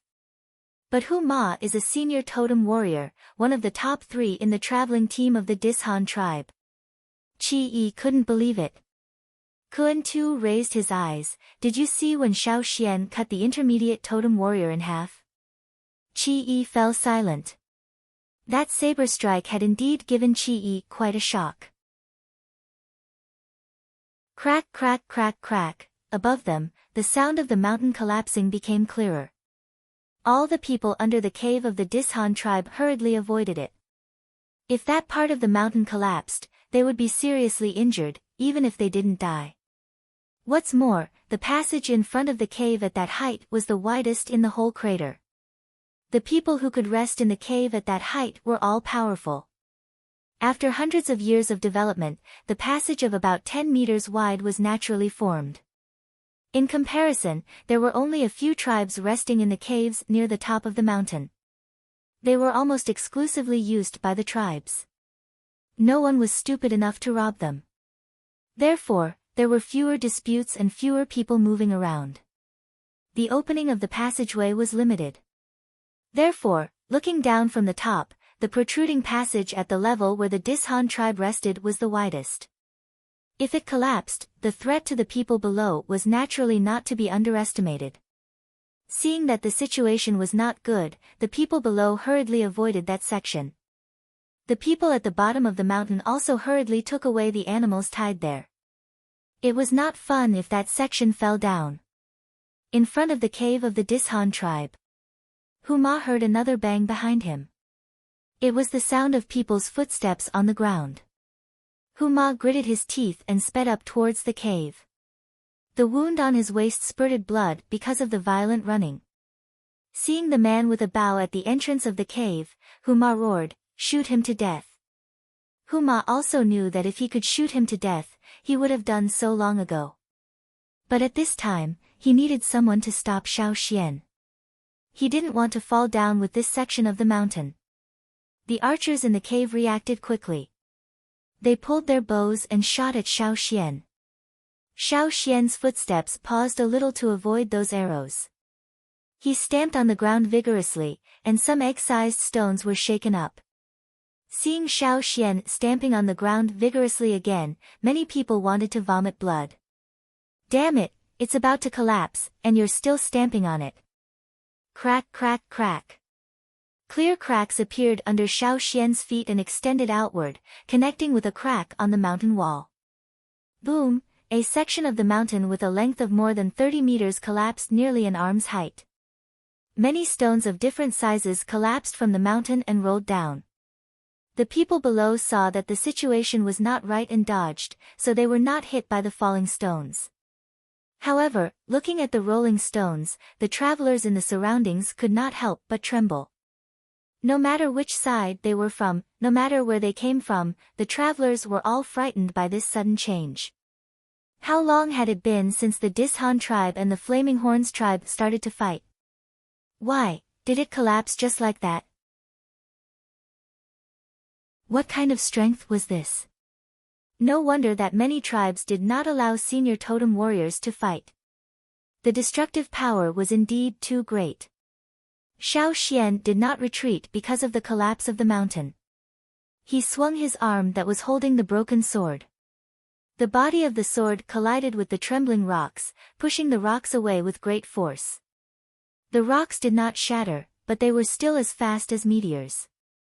The sound of bones and bodies being pierced was not obvious in the rumbling of the mountain, but the people who had just shot the arrows in the cave fell down one by one. Mai and the others did not delay. Xiao Xian's behavior was not impulsive, but to attract the attention of the archers at the entrance of the cave, giving them a chance to evacuate. More than 20 people of the Yanjiao tribe were also injured. 3 of them could not walk. If the archers shot at them, they would not be able to escape. Fortunately, the archers had all their attention on Xiao Xian, who was approaching the entrance of the cave, so the others could take their injured companions away as soon as possible. On the other hand, although there were many broken limbs and corpses on the ground of the Dishan tribe, there were still some people who could not move. However, they were all abandoned. Seeing the archers fall down one by one, Huma pushed the people next to him aside and took out his strong bow. This bow was made by himself with the best horns in the tribe and bamboo traded from the Mang tribe with a lot of livestock. It was different from the bows just now. He put the bow on the string. Chirp! There was a violent sound of tearing in the air, and a strong arrow flew out from the string. This arrow was much faster than the arrows shot by the archers, and its lethality was also several times stronger. Xiao Xian did not avoid it, but turned his wrist and blocked the arrow with his knife. Bang! The stone arrowhead of the arrow was broken, leaving a dent on Xiao Xian's knife. Feeling the strength in his hand, Xiao Xian's eyes brightened and he looked at the bow in Huma's hand in the cave. He did not know whether this was the best bow they had. If it was stronger, Xiao Xian wanted to find materials to make a bow that the totem warriors could draw with all their strength after returning to the tribe. In that case, it would be a great help to deal with the Wanshu tribe in the future. It was not enough. If the bow was stronger, and the strength was greater. Seeing that Xiao Xian blocked the arrow, Huma did not stop. He took out 3 arrows, put them on the string, and shot them almost at the same time. After that, he quickly took out 3 more arrows from the quiver. Taking out the arrows, drawing the bow, and shooting them, all in a short time, which showed his proficiency. However, the strength that the bow could bear was limited. Huma, a senior totem warrior, had to suppress the strength when he wanted to shoot these arrows. Otherwise, the bow would be broken if the strength exceeded the strength that the bow could bear. Huma's purpose was not to shoot Xiao Xian. It would be better if he could shoot him to death. If not, he could force him to fall down with the mountain. Xiao Xian didn't move forward anymore. He stomped on the ground to avoid the 3 arrows that were shot at him. He then waved his broken sword to block the arrows that followed. Unfortunately, he only had half of his sword left, so blocking the arrows took a lot of effort. If the sword was whole, it would be easier. Seeing that the people in the tribe had retreated, Xiao Xian stamped his foot on the ground. The rocks on the cliff seemed to have been hit by a strong earthquake, and the gravel fell from the cliff. Large pieces of rocks, which used to be the passage in front of the cave, were cut off from the whole mountain. This time, they did not fall intermittently, but directly collapsed. In the huge ring-shaped mountain, the sound of the mountain sliding down covered everything. The people below hid, and continued to watch the scene where the rocks could not fall. Some horses, which were tied to a safe place at the foot of the mountain, still stamped the ground anxiously after hearing the sound. Not only the broken place, but also other places were affected by the collapse. Therefore, for a time, the people who had been standing outside the cave ran into the cave. Especially on the side of the Dishan tribe, the situation was more serious. Just now, one of them was almost hit by a falling stone. Huma stood at the entrance of the cave and did not dare to stretch out his neck. From time to time, stones would fall. He was afraid that he would be hit in the head if he stretched out his neck. Seeing that Xiao Xian was standing on the rock and falling down, Huma was relieved. Even if Xiao Xian didn't die from the fall, he should at least be injured. In that case, he did not need to worry too much. Touching the wound on his waist, which was still bleeding, Huma's eyes were hazy. He did not expect that he would be forced into such a situation, and even get injured. Even if he was used to life and death, he could not calm down when it was his turn. He must kill them, all of them. Huma thought. However, when he just put down the bow and was about to find herbs to apply to the wound, he heard the person next to him exclaim. "What's wrong?" Huma did not look for herbs and asked the person next to him. There is. The person over there pointed outside. Huma looked outside. When he stretched out his head, a gray shadow flashed. With the sound of the air being broken, a broken knife cut his neck. When he thought he was temporarily safe, he was killed. Puff, blood splashed. Before Huma fell to the ground, he saw the person who should have fallen with the mountain, holding an eagle's claw and rising from below.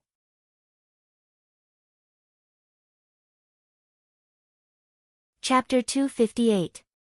No one had expected that an eagle would suddenly fly down from the ring-shaped mountain, and such a big one at that.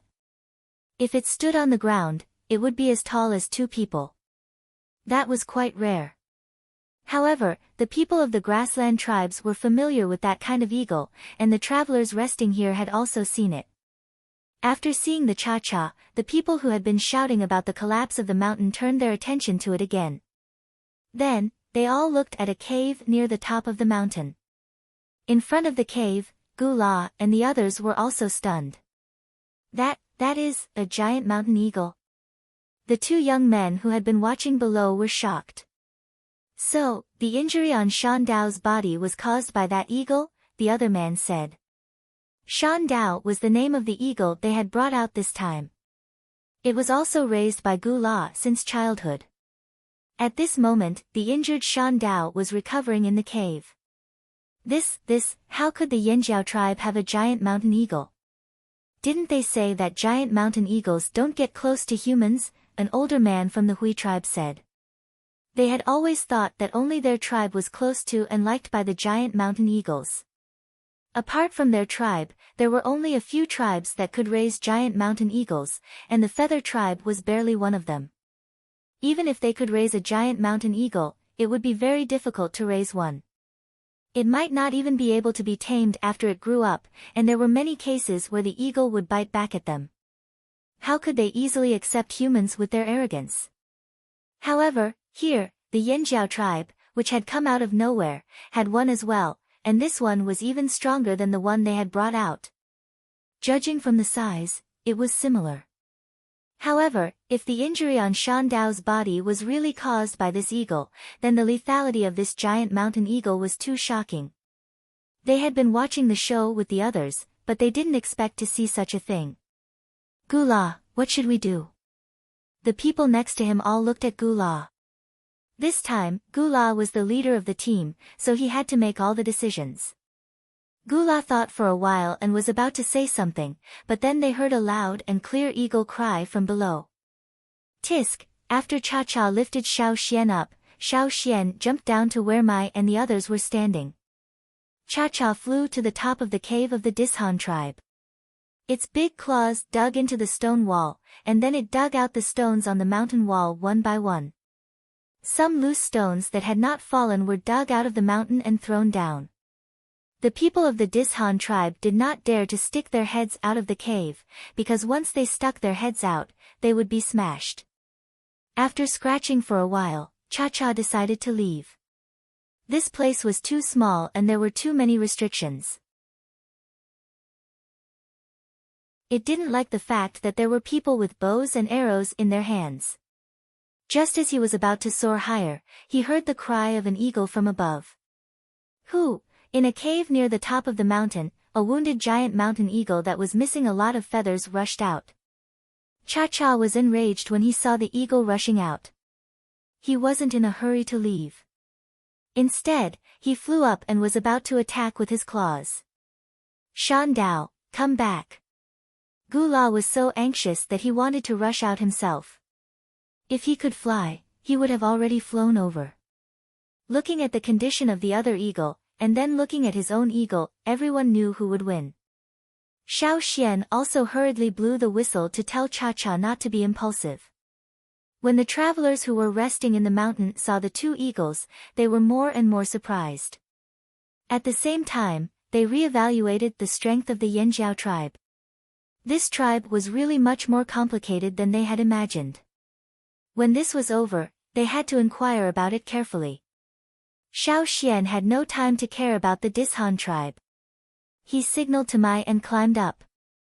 When he arrived at the entrance of the cave where Gula and the others were resting, Xiao Xian saw the wounded giant mountain eagle standing next to a man. There was no obvious hostility in his eyes, but more curiosity. Looking at the others, Xiao Xian knew what to do and made a gesture. Because of the sudden intervention of Gula and the others, Cha-Cha flew up to avoid the threat. Seeing Xiao Xian's gesture, he flew down again. Although the passage in front of the cave at this height was not wide, Cha-Cha could still stand on it. Standing behind Xiao Xian, Cha-Cha felt like he had a backer. He became bolder again and screamed at the other man and the eagle. He seemed to be laughing at the other side for asking for help. Gula observed the eagle closely. It looked very similar to the eagles living in his tribe, but he always felt that there were some differences. Even if he called another eagle of the same size from the tribe, it would still be defeated. Gula of the Hui tribe. Gula said. Xiao Xian raised his eyebrows and smiled. Xiao Xian of the Yanjiao tribe. Seeing the smile in Xiao Xian's eyes, Gu La and the others were a little surprised. This kind of smile was not the kind that hid a knife, nor was it flattering. It was more like a friendly smile. However, the two young warriors thought that Xiao Xian must have heard that they were from the Hui tribe. After all, who didn't know that the Hui tribe was strong on the grassland? They didn't want to offend the strong, so they showed such an attitude. At this moment, the people of the Dishan tribe all hoped that the Hui tribe and the Yanjiao tribe would fight, because they had suffered heavy losses. Just now, Hu Ma was cut down, the leader of the team was seriously injured, and another senior totem warrior lost an arm. The situation was even worse. It seemed that they could not hold on for long. If the fight continued, they were afraid that the whole team would be wiped out. However, the atmosphere above was not as tense as other people thought. Xiao Xian had a good impression of the Hui tribe. The ancestors of the Yanjiao tribe had a good relationship with the Hui tribe, and it was because of the eagle that they had met. Do you know our tribe? Gu La asked. I've heard of it. Xiao Xian said. The young man behind Gu La curled his lips. Of course, he had heard of it. The Hui tribe was strong on the grassland. Looking at Shan Dao, who was covered with wounds, he comforted him by touching his feathers. Later, Gu La will help you teach the Yanjiao tribe a lesson. As for why Gu La came forward instead of him, well, he couldn't defeat Xiao Xian.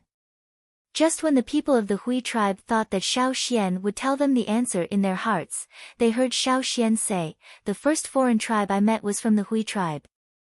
Oh. What is it? Gu La just asked casually. He originally wanted to ask about the giant eagle behind Xiao Xian. It's a big stone card with your tribe's totem pattern. As Xiao Xian's voice fell, Gu La's eyes, which were originally focused on Cha-Cha, suddenly turned to Xiao Xian. He looked at Xiao Xian from head to toe, as if he had never seen Xiao Xian before. His face became serious. Staring at Xiao Xian, he asked in a low voice, where did you get that stone card? A giant eagle gave it to me. Hearing Xiao Xian's words, Gu La didn't say anything, but the young man behind him couldn't help but say, nonsense. How could a giant eagle give you a stone card? Shut up. Gu La scolded the person behind him. I'm telling the truth.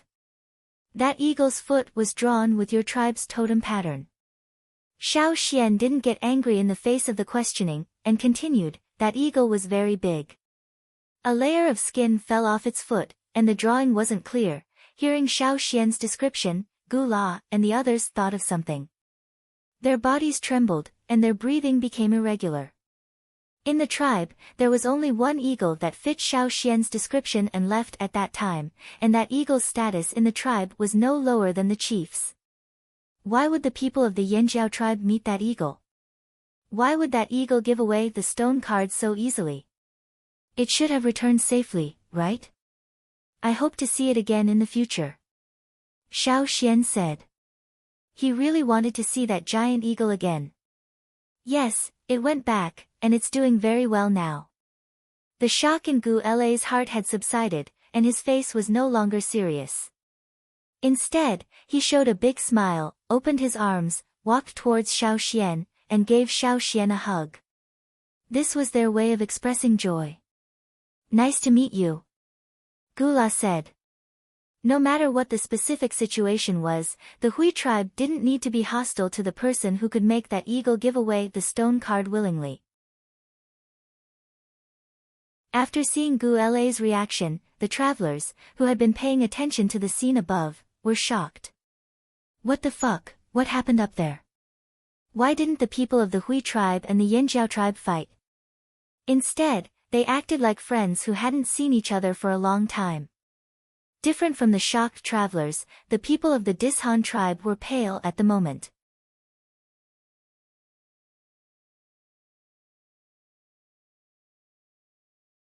Then he walked over and whispered something to Gu La. The two of them went into the cave to have a secret talk. Seeing the change in Gu La's expression, Xiao Xian sighed in his heart. It seemed that he wouldn't be able to wipe out this team this time. Walking to the edge, Xiao Xian looked down and signaled Mai to treat their wounds first. About 5 minutes later, Gu La and the leader of the traveling team of Dishan came out. Gu La looked normal, but the latter looked worse, as if his flesh had been cut off. They must have promised something that could move Gu La. When the leader of the Dishan tribe went down, Gu La asked Xiao Xian, "Who's in charge here?" Xiao Xian shouted down, "Mai, there's something." Mai was prepared. After coming up, he said to Gu La, "Mai of the Yanjiao tribe." Gu La of the Hui tribe. Gu La did not put on airs. Partly because of the mystery of the Yanjiao tribe, and partly because of the giant eagle that Xiao Xian had mentioned. "Let the people of the Dishan tribe go," Gu La said and pointed to the side. 3 people of the Hui tribe went down with him and brought up a few big bags. This is their compensation.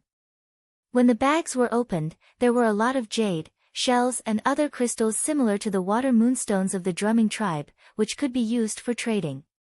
If they were exchanged for water moonstones, it would be more than twice as much as what the drumming tribe had given them. Mai thought for a while and said, "Okay." Gu La only said, "Let them go." As for what would happen after they left, he didn't care. Therefore, the hidden meaning in his words was that the next time they met, they could do whatever they wanted, and he would not interfere. Mai also understood. In the 2 years before returning to the old haunt, they, the former leaders of the hunting teams, were called by the shaman for training, so they naturally thought differently from others.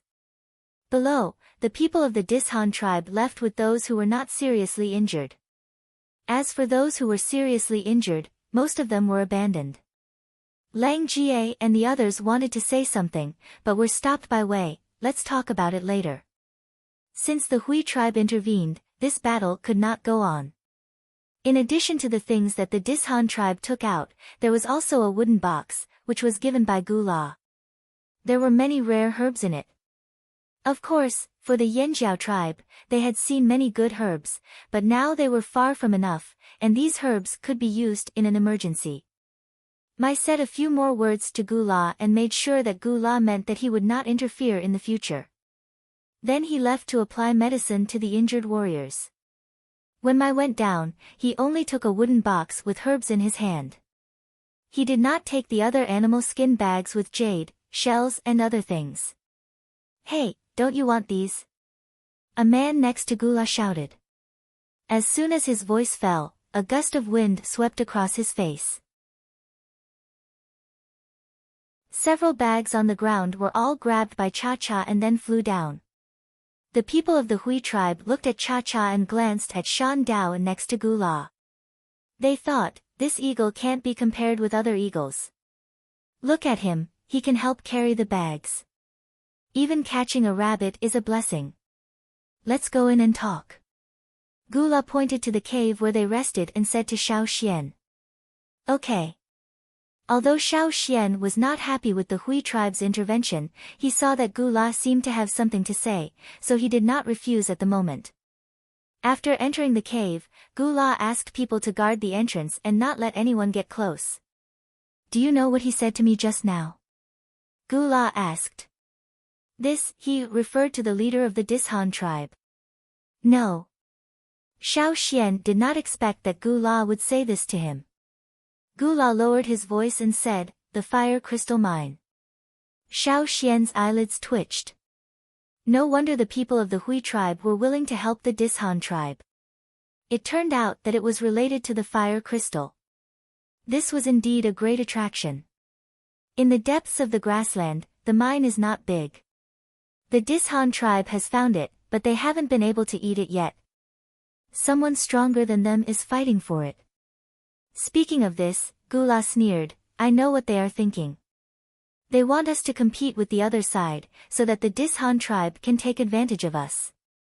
Gu La paused and asked Xiao Xian, "Do you want to go and have a look?" Xiao Xian shook his head, "Since it's in the grassland, we won't go there. It's too far." Gu La actually wanted to sound out the situation of the Yanjiao tribe according to Xiao Xian's reaction, but he did not expect to get such an answer. Where is your tribe located? If we go out again in the future, maybe we will visit the Yanjiao tribe. Gula said. Oh, not too far. Xiao Xian pointed to a direction. Go straight in that direction, in the ferocious beast mountain forest. Gula, the other people of the Hui tribe who had been listening to them, even Shan Dao, who stretched his neck to look out, made a strange cry. Gula couldn't keep a straight face. I remember that there seems to be only the Wanshi tribe there. Yes. Xiao Xian nodded, it's next to the Wanshi tribe. But they are outside the forest, and we are inside the forest. He asked some more questions about the Yanjiao tribe, but Xiao Xian did not answer more. Gula also knew that he wouldn't be able to get anything out of him if he continued to ask, so he talked about the matters of the Hui tribe. At the same time, he also talked about his experience of raising Shan Dao. It's not easy. Gula sighed. Xiao Xian nodded in agreement while listening, it's really not easy to raise them. Yes. Speaking of this, Gula became excited again. At that time, Shan Dao was the smallest egg in the nest. He was only this big. Gula said, waving his hands to show the size.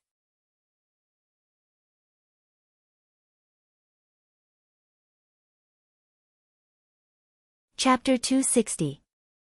Xiao Xian wouldn't tell anyone about how he almost cooked Cha-Cha. If he did, the people of the Hui tribe would be more agitated than him. Impossible. Absolutely impossible. Several young people of the Hui tribe couldn't hold back their anger. They were just pretending to cut wood elsewhere, but now they ran over as if they had been stabbed in the ass. They looked at Xiao Xian and said, you must be lying. Xiao Xian looked calm, I'm not lying. Gula carefully observed Xiao Xian's expression. Seeing that Xiao Xian really wasn't joking, he asked, your eagle. What did it eat when it was growing up? What did it eat? It has a wide range of food, but it eats most ferocious beasts. Xiao Xian said. The people of the Hui tribe fell silent again. If they hadn't seen Cha-Cha and Shan Dao beaten up like this, they would have jumped up and pointed at Xiao Xian's nose when they heard Xiao Xian's answer, you're bullshitting. But it was the truth. No, there must be other reasons. Gula shook his head and denied this. There are many ferocious beasts on the grassland, but I've never seen anything like what you're talking about. To be honest, Xiao Xian, the eagle eggs you're talking about can't be counted as real giant mountain eagles. They won't live long because they don't have the strength to go to Eagle Mountain. Have you heard of Eagle Mountain? Only those that have been to Eagle Mountain are real giant mountain eagles. Of course, strictly speaking, Shan Dao isn't a real giant mountain eagle. But when he feels he's strong enough, he'll naturally go there, just like his parents. And the small eagle eggs you're talking about, their parents haven't been to Eagle Mountain, so they're different from Shan Dao's parents. So, do you mean that Cha-Cha's parents are not real giant mountain eagles? They are not big, so the eggs they give birth to are also small? That's right. Gula believed that no one knew more about the giant mountain eagle than the people of the Hui tribe. Oh, maybe it has been to Eagle Mountain, Xiao Xian said. The atmosphere in the cave stagnated. Everyone stared at Xiao Xian as if they had seen a ghost. In the past, it disappeared for a while, and when it came back, it became bigger, Xiao Xian continued. The cave remained silent. Their first reaction was disbelief, but after thinking about it, it seemed that this was the only explanation.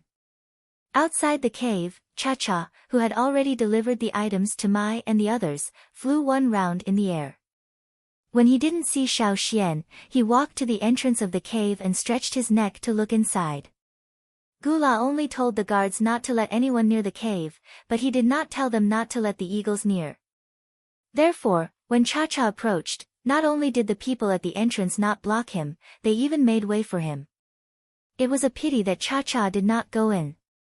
Cha-Cha had a lot of injuries when he fought with Shan Dao, but now, he had almost recovered.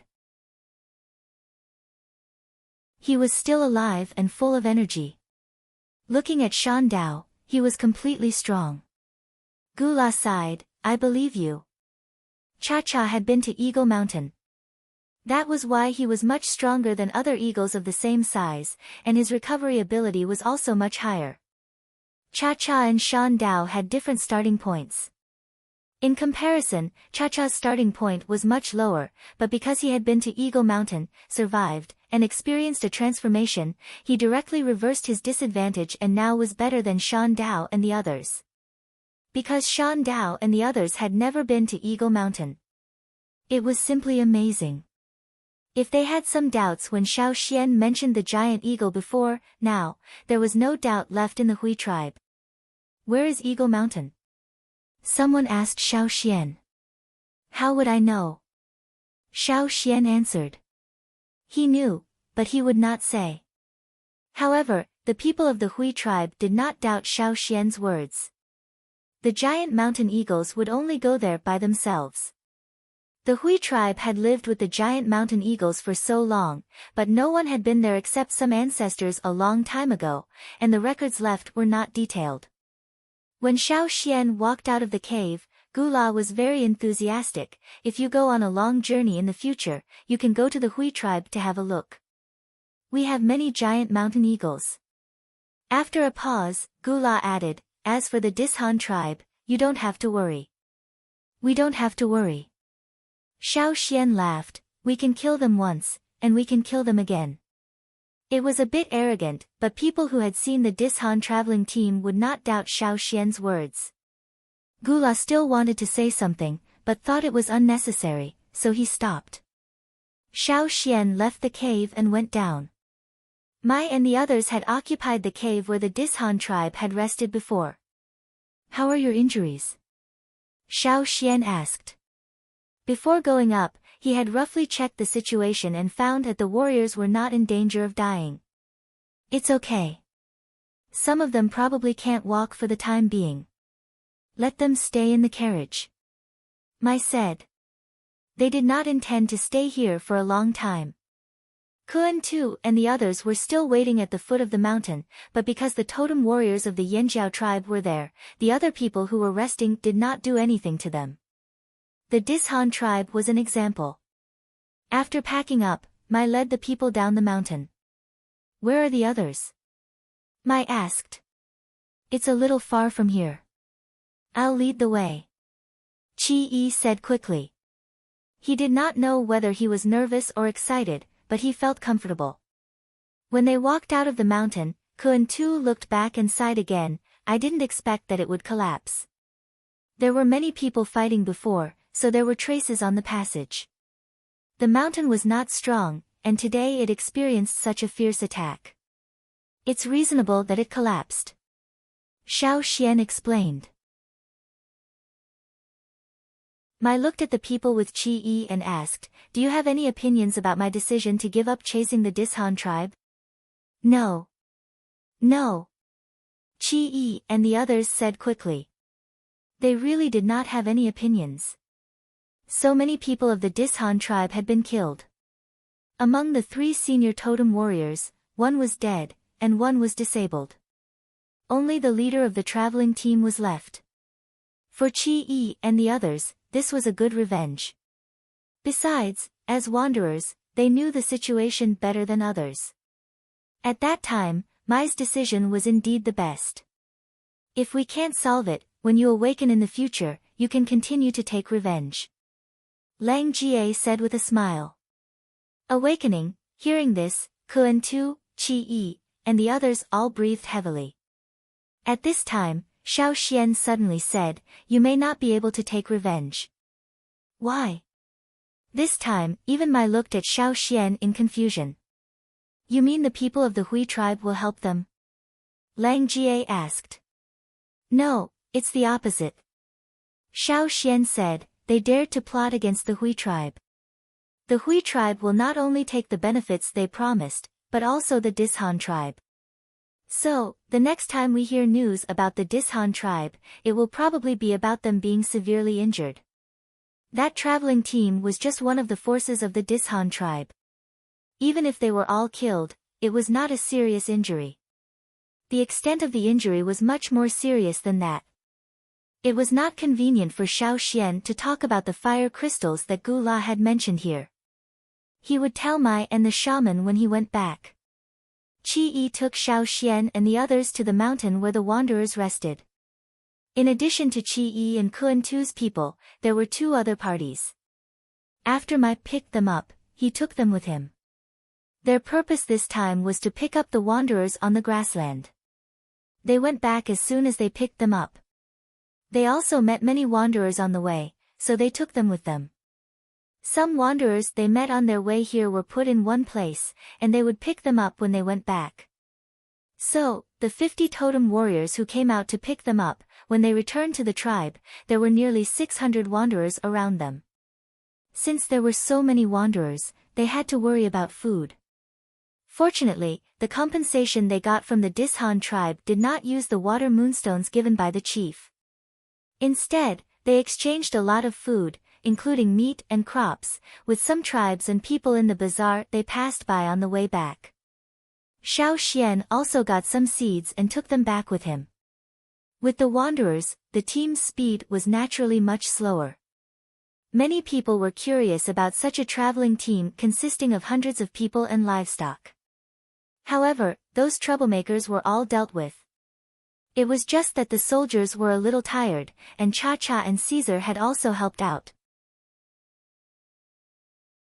As for the other teams that were sent out, their situation was worse than Mai's team. At least Mai's team had carriages and enough money. And the name of Yanjiao gradually spread with the actions of these teams. There was one more tribe in the central area, called Yanjiao. The tribe called Yanjiao was very fierce. Not only were they fierce, but according to the travelers on the grassland, they also raised 2 ferocious beasts, a wolf and an eagle. No one knew if there were other tribes. What? You asked where their tribe was? Go straight there, next to the Wanshu tribe. Yes, that's right, it was in the ferocious beast mountain forest.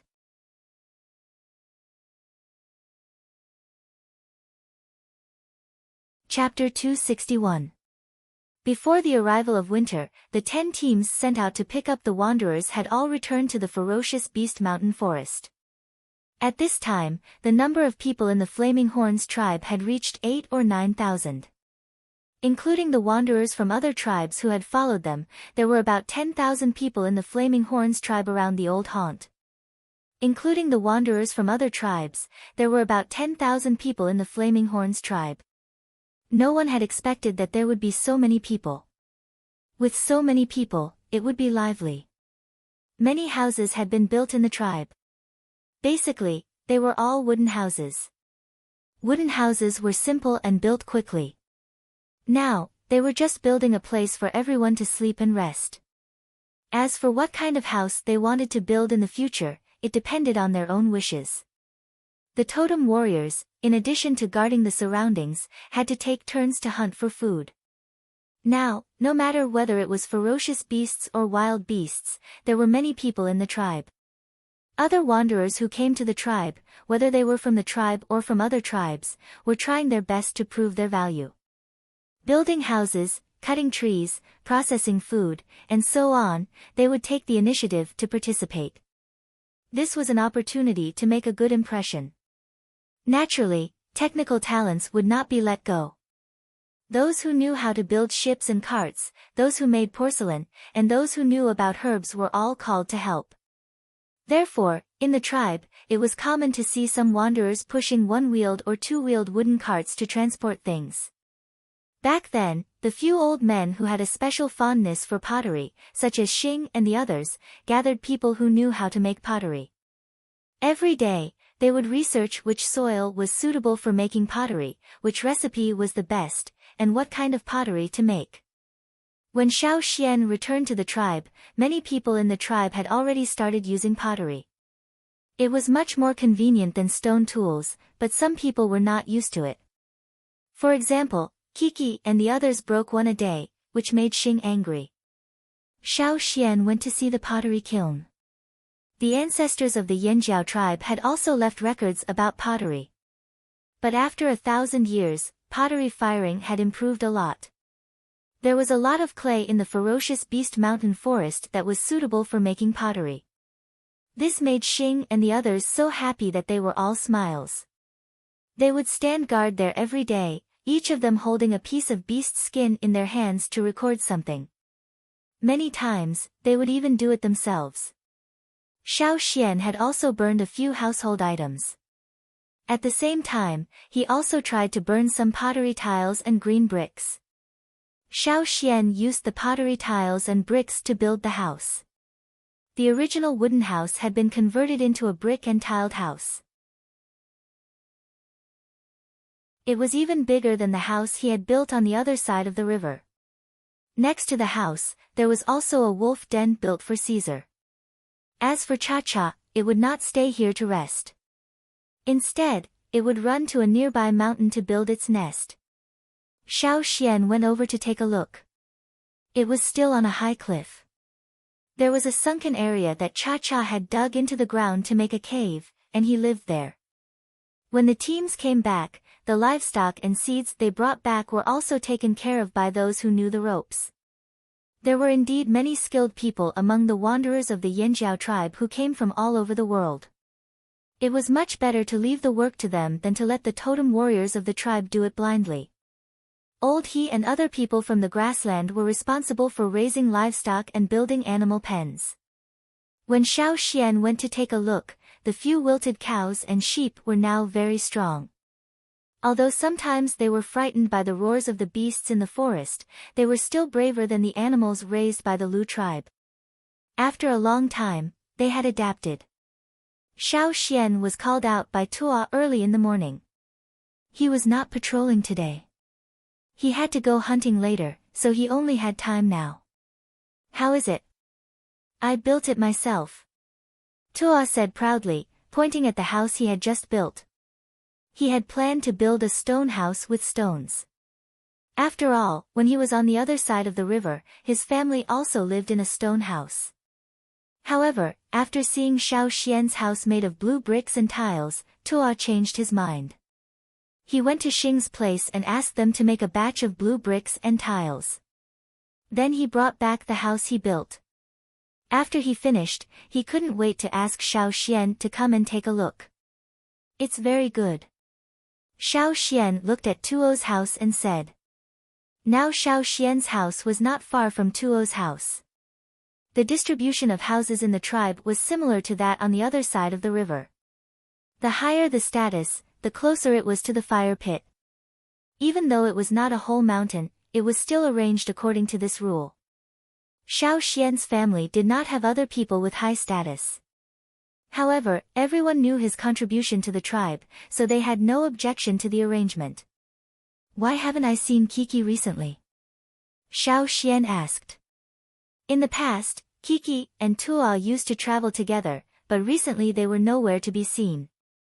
Kiki's house was also nearby. Xiao Xian looked around and saw no one. Oh, him. Tuo laughed. He's hatching eggs. Hatching eggs? Xiao Xian's yawn got stuck halfway. Hatching what eggs? Tuo told him what happened when Xiao Xian was away. The tribe naturally needed a relatively safe environment to settle down here. The totem warriors who stayed in the tribe were responsible for the comprehensive cleaning work. Lethal plants, large wild animals, ferocious beasts, and so on had to be cleaned up. Therefore, during this period, they didn't need to travel far, nor did they need to open up hunting routes. As long as they slowly cleaned up and expanded, they would be able to hunt a lot of prey. Although the carnivorous birds that used to live in this area had moved to another place, they were still cleaned up by the totem warriors and put into the pot one by one. When we were hunting those carnivorous birds, we also found some bird eggs. We brought them back and cooked them.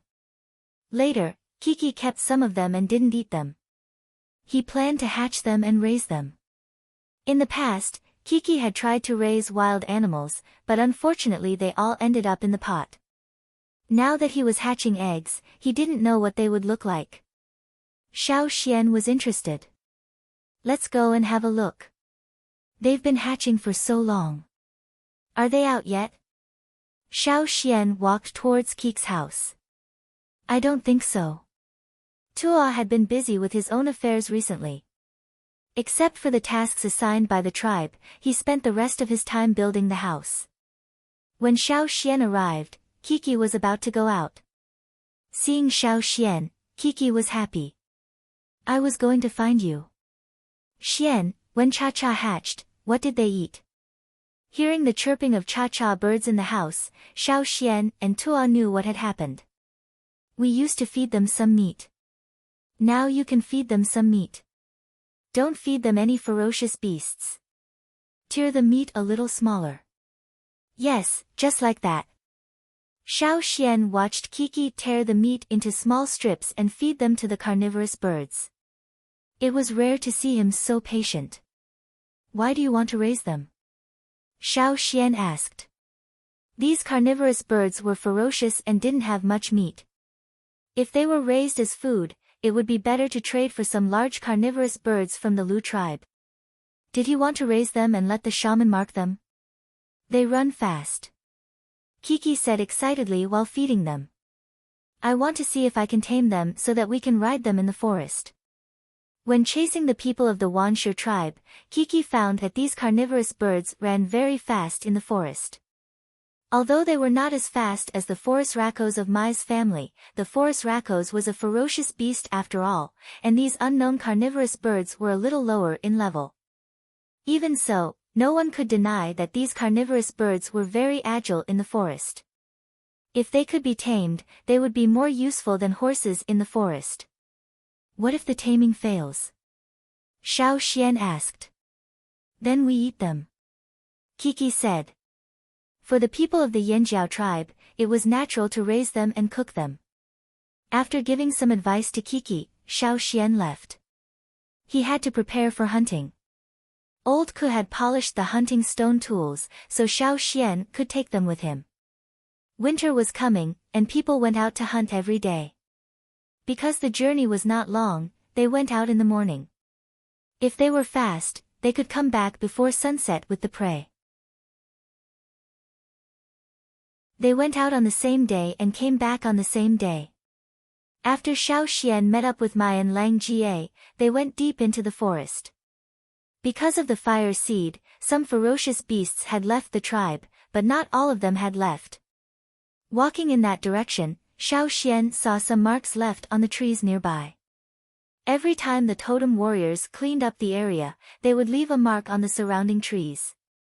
Groups of hunters would take turns, and the area where the marks were left extended towards the ferocious beast mountain forest.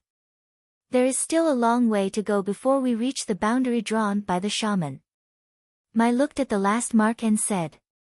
In the plan made by the shaman and the chief, the Yanjiao tribe had a large territory.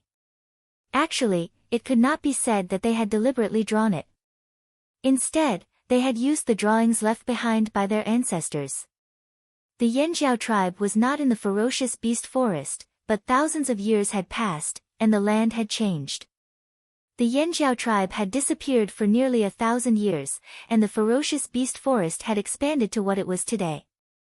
If the Yanjiao tribe wanted to use the original boundary and reoccupy the territory, they would have to clear out the beasts and ferocious beasts here bit by bit. If we succeed in planting, we will need a bigger place. And the livestock will take up a lot of space if they are kept in large numbers. Xiao Xian said. That's true. The others nodded. They were quite excited when they imagined that scene. Okay, let's start now. Be careful. Mai said. From here on, no one would clean up anymore. Everyone had to be careful of the poisonous and threatening plants, as well as the hidden beasts and ferocious beasts. They had a lot of hunting experience. Once Mai said that, they became highly alert and stopped joking. Compared to other people's fear of the ferocious beast forest, the Yanjiao people did not feel that it was difficult. They even felt that it was familiar. The environment here was very similar to the original hunting ground. They adapted quickly to the ferocious beast forest and liked it very much, although it was indeed very dangerous. A new day of hunting began. The warriors waved the stone tools in their hands and killed the prey one by one. When the sun was about to set, they left marks on a tree nearby. When the next batch of warriors came tomorrow, they would continue to clean up. Day after day, until the winter snow fell.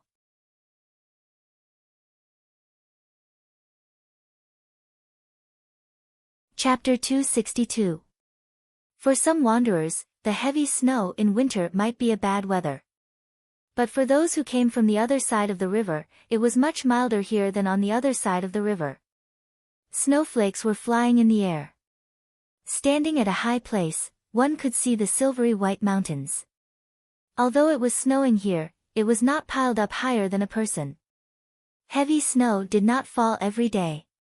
Sometimes it was sunny. Of course, in the depths of the forest, there was worse weather. Xiao Xian and the hunting warriors carried the prey and stepped on the snow, walking step by step towards the tribe. Along the way, they could see some cultivated fields. It was said that some of the seeds brought back could be sown in autumn and winter. Those plants were cold-resistant. The fields were not big. Now it was just an experimental stage. Around them, people who took care of the fields walked back and forth, busy with something. In addition to these fields, there was a newly built animal pen for raising livestock. The temporary place was too small.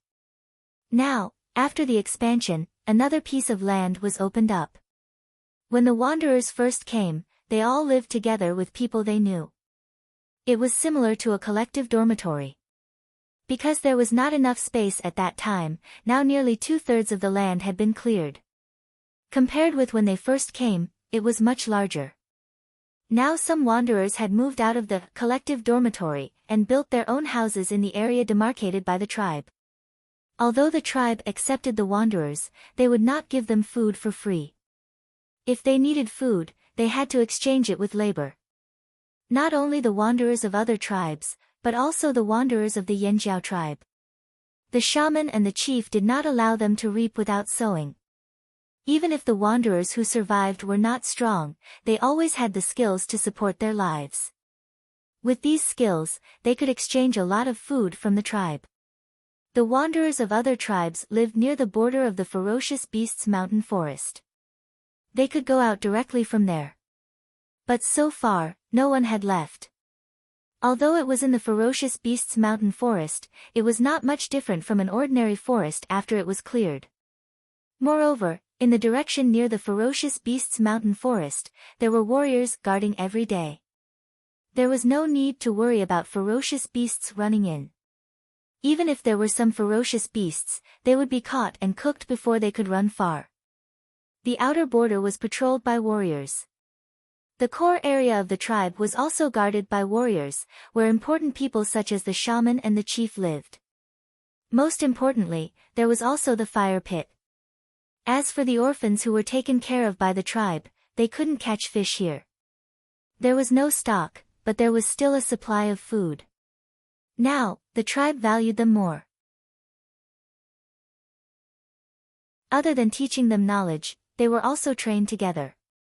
Those who performed well were rewarded. Under the stimulation of the reward, all of them were full of enthusiasm. Everything was progressing in a good direction. Xiao Xian returned home with the prey. When he was about to deal with it, Old Ku hurried over and said, "I'll deal with the prey. You go to the shaman's place. The shaman sent someone to look for you and asked you to go there when you come back." What did the shaman want? Could it be about the sacrificial ceremony after the end of winter?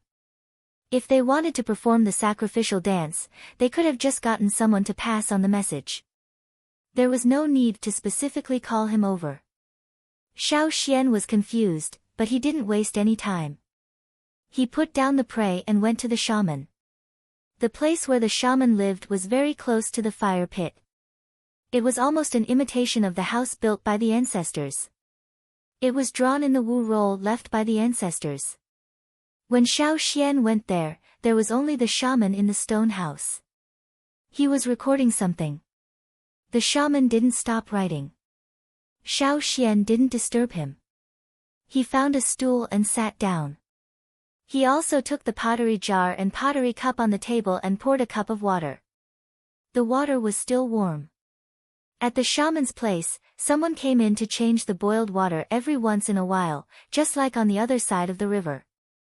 After about a quarter of an hour, the shaman stopped writing. He rolled up the animal skin roll and put it aside. Then he looked up at Xiao Xian. "How's the winter hunting?" the shaman asked. "It's okay. Probably because we're not in the depths of the forest, some of the ferocious beasts we encountered now are not very strong. Even if it snows, we can still go out to hunt. It's just that there are fewer prey. But we're almost at the border," Xiao Xian said. The border he mentioned was the border between the Yanjiao tribe and the ferocious beasts forest thousands of years ago. Now it was turned into a border by the shaman and the chief. The hunting warriors had to go all the way to the border to complete the hunting. At the border, there were many big stones left behind. They were engraved with words and totem patterns. The degree of damage was different. Some of them were even buried in the ground. "Yes," the shaman said lightly. He already knew what Xiao Xian said. Now he just asked casually. This was not the main reason why he called Xiao Xian here today. The shaman turned around and went to another room in the stone house.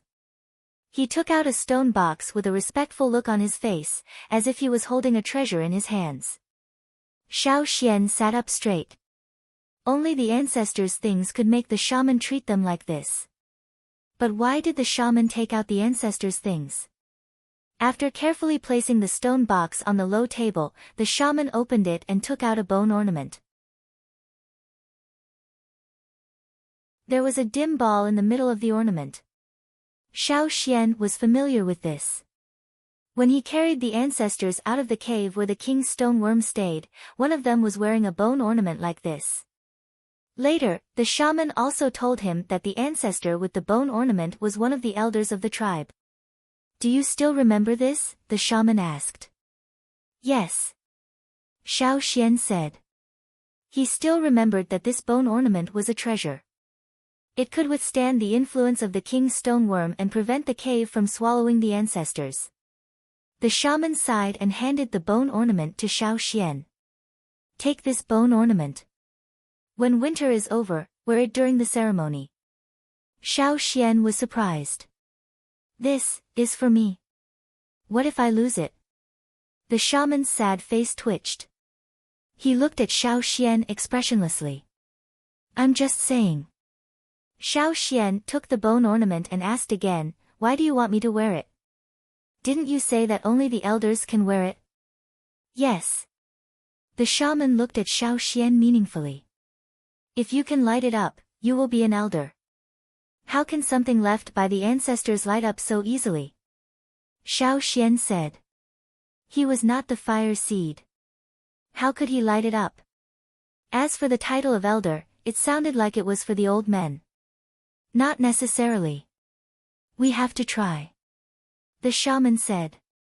Since he had taken it out, he did not intend to change his mind. The reason why he took this step was to see if he could light up the bone ornament again. In fact, the shaman did not have much hope. After all, the fire seed was still incomplete.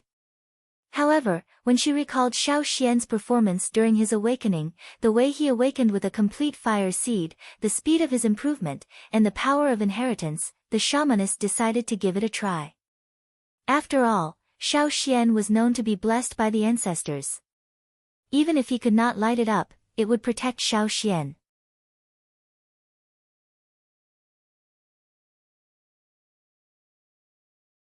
Chapter 263. Xiao Xian held the bone ornament and recalled what had happened that year. He remembered that it was the ball in the middle of the bone ornament that worked. He asked, "Do you know what this ball is? Where did our ancestors get these treasures from?" In the king worm's cave, it was dark without any light. However, with his special vision, Xiao Xian saw the light emitted from this ball, which covered the people and things around.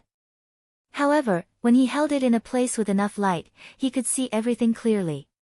In his ordinary vision, this ball was as dim as an ordinary object. This was a very special object. Treasure. It is indeed very precious.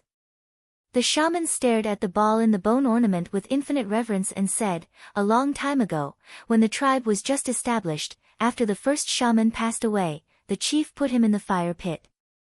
However, he found that the first shaman did not disappear directly like the others, but left 6 pearls. That's it? Xiao Xian was surprised. The shaman nodded. Later, the 6 pearls were given to people who had made great contributions in the tribe. They were also called elders. Except for the shaman and the chief, they were the 6 people with the highest status in the tribe. They assisted the shaman and the chief. The 6 pearls were the second light in the tribe. Even in places far away from the fire pit, they could also light up the night. Unfortunately, after the fire seed of the tribe was incomplete, the 6 pearls became dim. Xiao Xian suddenly felt that the bone ornament in his hand was heavy. What if he lost it? The shaman would kill him.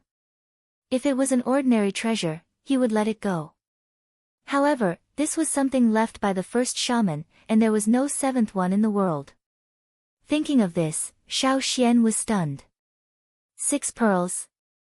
Xiao Xian looked at the shaman confusedly and asked, are the 6 pearls left by the first shaman in your hand? He just saw that there were only 3 bone ornaments in the box that the shaman took out. The shaman shook his head and said with obvious regret, the other 3 pearls disappeared with the other half of the fire seed. So far, I can't feel where the other half of the fire seed is. If even the shaman couldn't sense it, then he really didn't know where it was. As expected, the fire seed was still incomplete. As for when it would be found, only the heavens knew. After talking about the sacrificial ceremony at the end of winter, the shaman let Xiao Xian leave.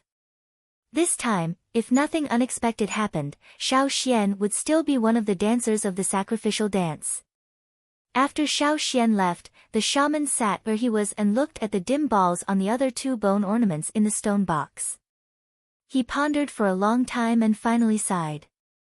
Before he came here, he spent all day thinking about how to cross the river, how to return to the old land, and what to do when he arrived at the old land.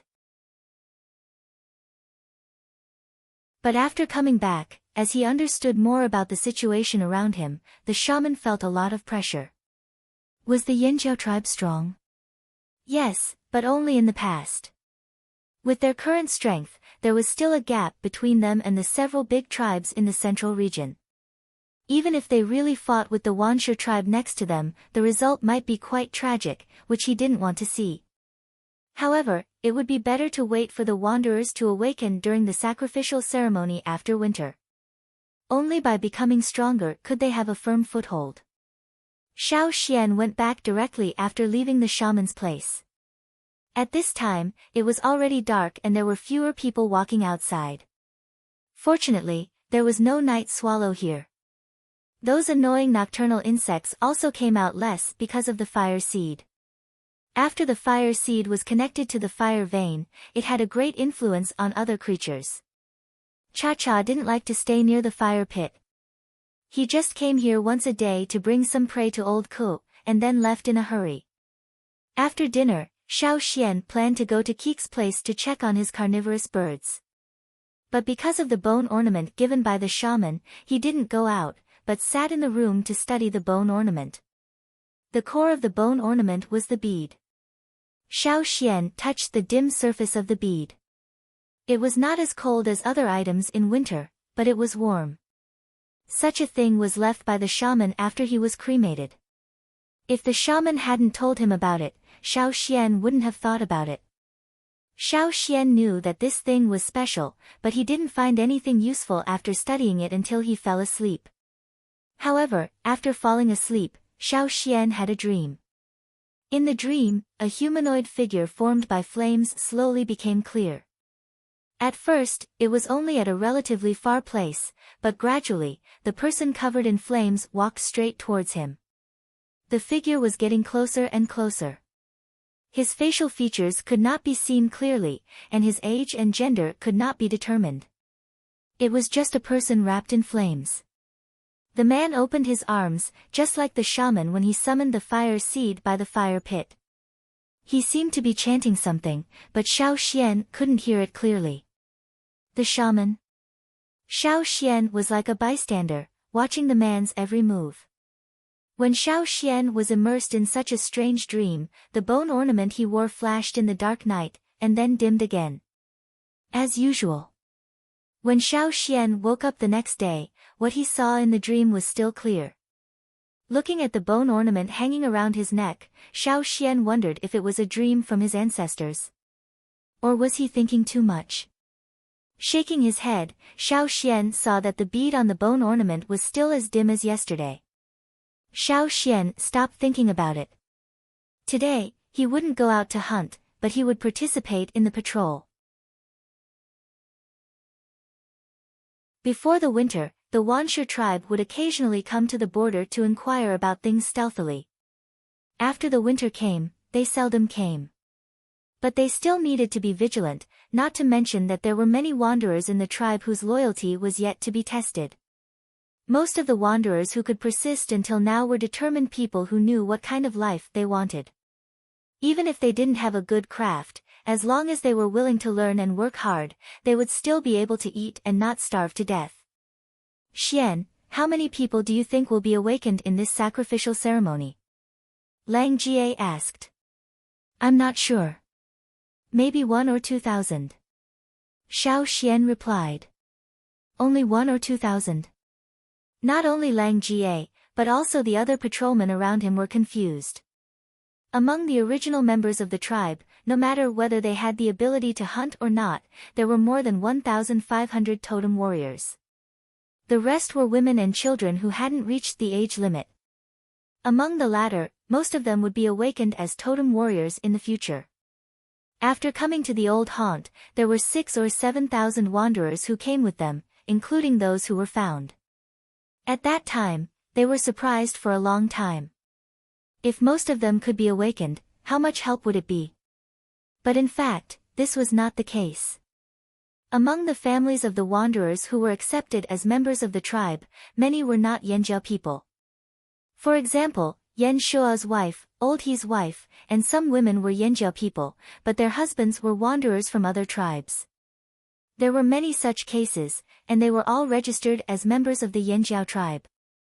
Therefore, strictly speaking, judging by blood, 30% to 50% of the 6,000 or 7,000 wanderers, and then looking at the people who could be awakened, it was estimated that only 1,000 to 2,000 people could be awakened. Listening to Xiao Xian's analysis, the patrolmen were a little listless.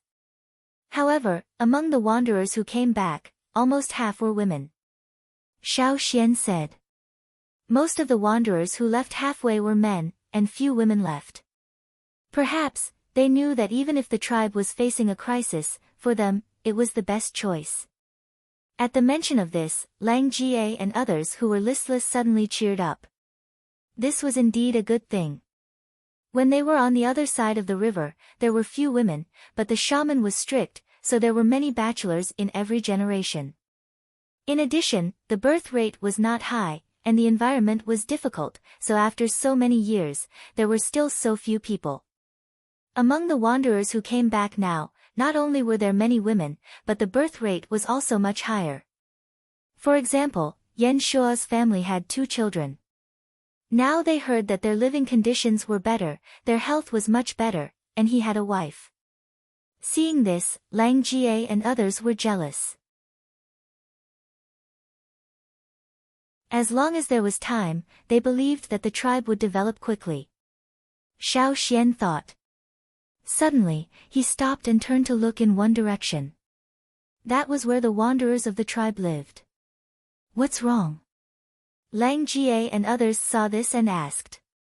Xiao Xian said with vigilance and doubt, I always feel that someone is watching me. It's nothing. Everyone knows you. Maybe some girl is interested in you. Lang Jie said and stopped. Xiao Xian's face was serious, and the others stopped joking. They had experienced countless life and death hunts, so their intuition was quite accurate. If they really felt that something was wrong, then something was wrong. Not all of the wanderers who came back were trustworthy. Let's go there and have a look. Lang Jie asked. No. Xiao Xian stopped him, just keep an eye on that area. If his intuition was correct, there were other people hiding among the wanderers who came back this time. In the direction Xiao Xian was looking at, there was an inconspicuous wooden house where the wanderers who had just returned from the tribe lived. How is it? I told you to be careful, but you didn't believe me. In the house, a man who looked simple and honest sat on a wooden stool with his legs crossed and said. But at this time, the simple and honest look on his face was gone, and there was only gloating. Next to the window of the wooden house, a beautiful and slender woman was hiding against the wall. Just now, she was just planning to test the kid, but she didn't expect that the other party had already looked over. Fortunately, she hid quickly and wasn't seen. The woman was about to say something when she heard footsteps coming from outside. They were not totem warriors, so they were relieved. They are looking for me. I have to go out to work. You should be careful. You'd better not go out these 2 days, or we will be found. When the man said this, the teasing look on his face quickly disappeared, and he became simple and honest, with a little bit of dullness.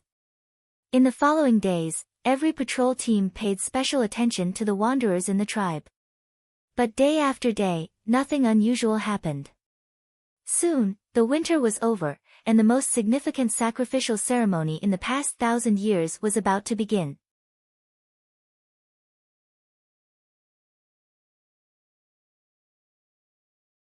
Chapter 264. The snow on the ground began to melt quickly, and the surroundings were no longer silvery white. In the Yanjiao tribe, there was a joyful atmosphere everywhere. Some people were happy because the seeds they planted had survived, some were happy because they had found a partner, and most of them were happy because of the upcoming sacrificial ceremony. Strength and belonging were what the wanderers had been looking forward to. For the wanderers, becoming a totem warrior used to be an unattainable thing, but now, it was no longer an extravagant hope. Early in the morning, the old warriors of the Yanjiao tribe went to draw totem patterns on the faces of the wanderers who were about to become real members of the tribe. This was a necessary step of the sacrificial ceremony. Even those who had not awakened their totem, and those wanderers from other tribes who were accepted as members of the tribe as relatives, had to draw on their faces. Only those who had gone through the sacrificial ceremony could be considered as real members of the Yanjiao tribe. Those who did not have the blood of the Yanjiao tribe, even if they could not awaken their totem power, would get some power from the fire seed. Even if they could not be compared with the real totem warriors, they would be stronger than before. It was better than nothing. It was the first time for the wanderers to experience such a thing, so they were very excited. They wanted to touch the pictures on their faces, but they did not dare to do so, for fear that they would break them. It seemed that the pictures on their faces were not pictures, but their lives. They had prepared for the whole winter, and they were not willing to wear the animal skin clothes in the coldest time. They wore them carefully, for fear that they would break something. This was their sacrificial animal skin clothes, and it was also a very important ritual. Xiao Xian was called in early in the morning. Together with other sacrificial dancers this year, the shaman and the chief told them one thing after another to ensure that they would not make any mistakes this time. When the shaman came out, he glanced at Xiao Xian several times. Although he did not show it on his face, he sighed regretfully in his heart. There was no change. The bead on the bone ornament still did not change. It was still as dim as when he took it out. Xiao Xian knew what the shaman was thinking when he saw him like this, but he was helpless. What could he do if the bead did not light up? Maybe the first shaman didn't think highly of him, so he didn't light it up. After all, according to the animal skin scroll about the elders, most of the elders were old. Even if they weren't as old as the chief, they were at least as old as Ta and the others.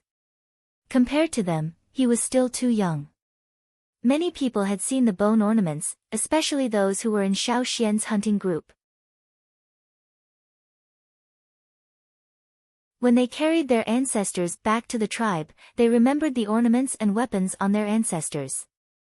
Therefore, after seeing the bone ornament on Xiao Xian's body, many people were surprised. They didn't know the true meaning of the bone ornament, but even if they did, it didn't matter. For the old Yanjiao people who came with them, the shaman and the chief's decisions were right even if they were wrong. Besides, Xiao Xian had indeed done a lot for the tribe. Dusk fell. All the Yanjiao tribesmen, old friends, wanderers, and non-Yanjiao relatives and wanderers were taken to the place of sacrifice. The people who might be awakened this time were also taken to the fire pit. Because of the large number of people, there were several circles around the fire pit. Those who were closest to the fire pit were the youngest. Then they were arranged according to their age. Of course, those who had made obvious contributions to the tribe during their return, such as technical talents in planting, breeding, pottery, etc., were also given the opportunity to move forward. Many people knew that the closer they were to the fire pit, the more power they might get. But no one had any objection to this arrangement. Even if they did, they had to hold it in. Last time, it was to light the fire seed. Today, it was the first real sacrifice in the old land. In the fire pit, a palm-sized flame suddenly rose. It was the first flame of the 3 flames of the fire pit, Soaring Flame. Soaring Flame, the totem appeared. With the appearance of the totem patterns on each totem warrior also appeared. They looked at the direction of the fire pit devoutly. The flame in the fire pit was higher than usual. It seemed to swallow everything around. The 2-horned totem in the fire pit was much bigger than in previous years. The surrounding area was covered with a thick layer of fire color. The shaman stood by the fire pit, raised his arms, and recited the incantation that others could not understand but made their blood boil.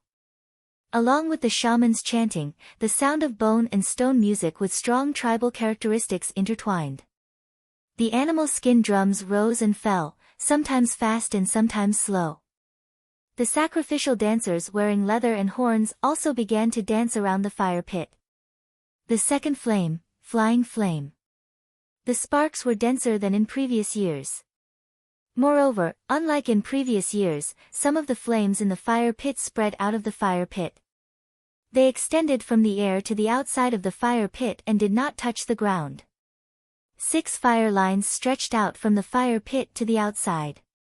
Xiao Xian was dancing attentively. Suddenly, he felt something strange.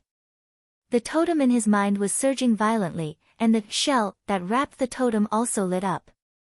This was different from before. In order to find out what was going on, he glanced at the bone ornament from the corner of his eyes as he performed the moon in the bottom of the sea pose. He was so shocked that he almost forgot what to do next. The bone ornament lit up. The bead that the first shaman turned into after his death lit up. At first, the beads seemed to reflect the light of the fire pit, but gradually, the dim surface began to brighten. The bead itself also emitted a flame-like light.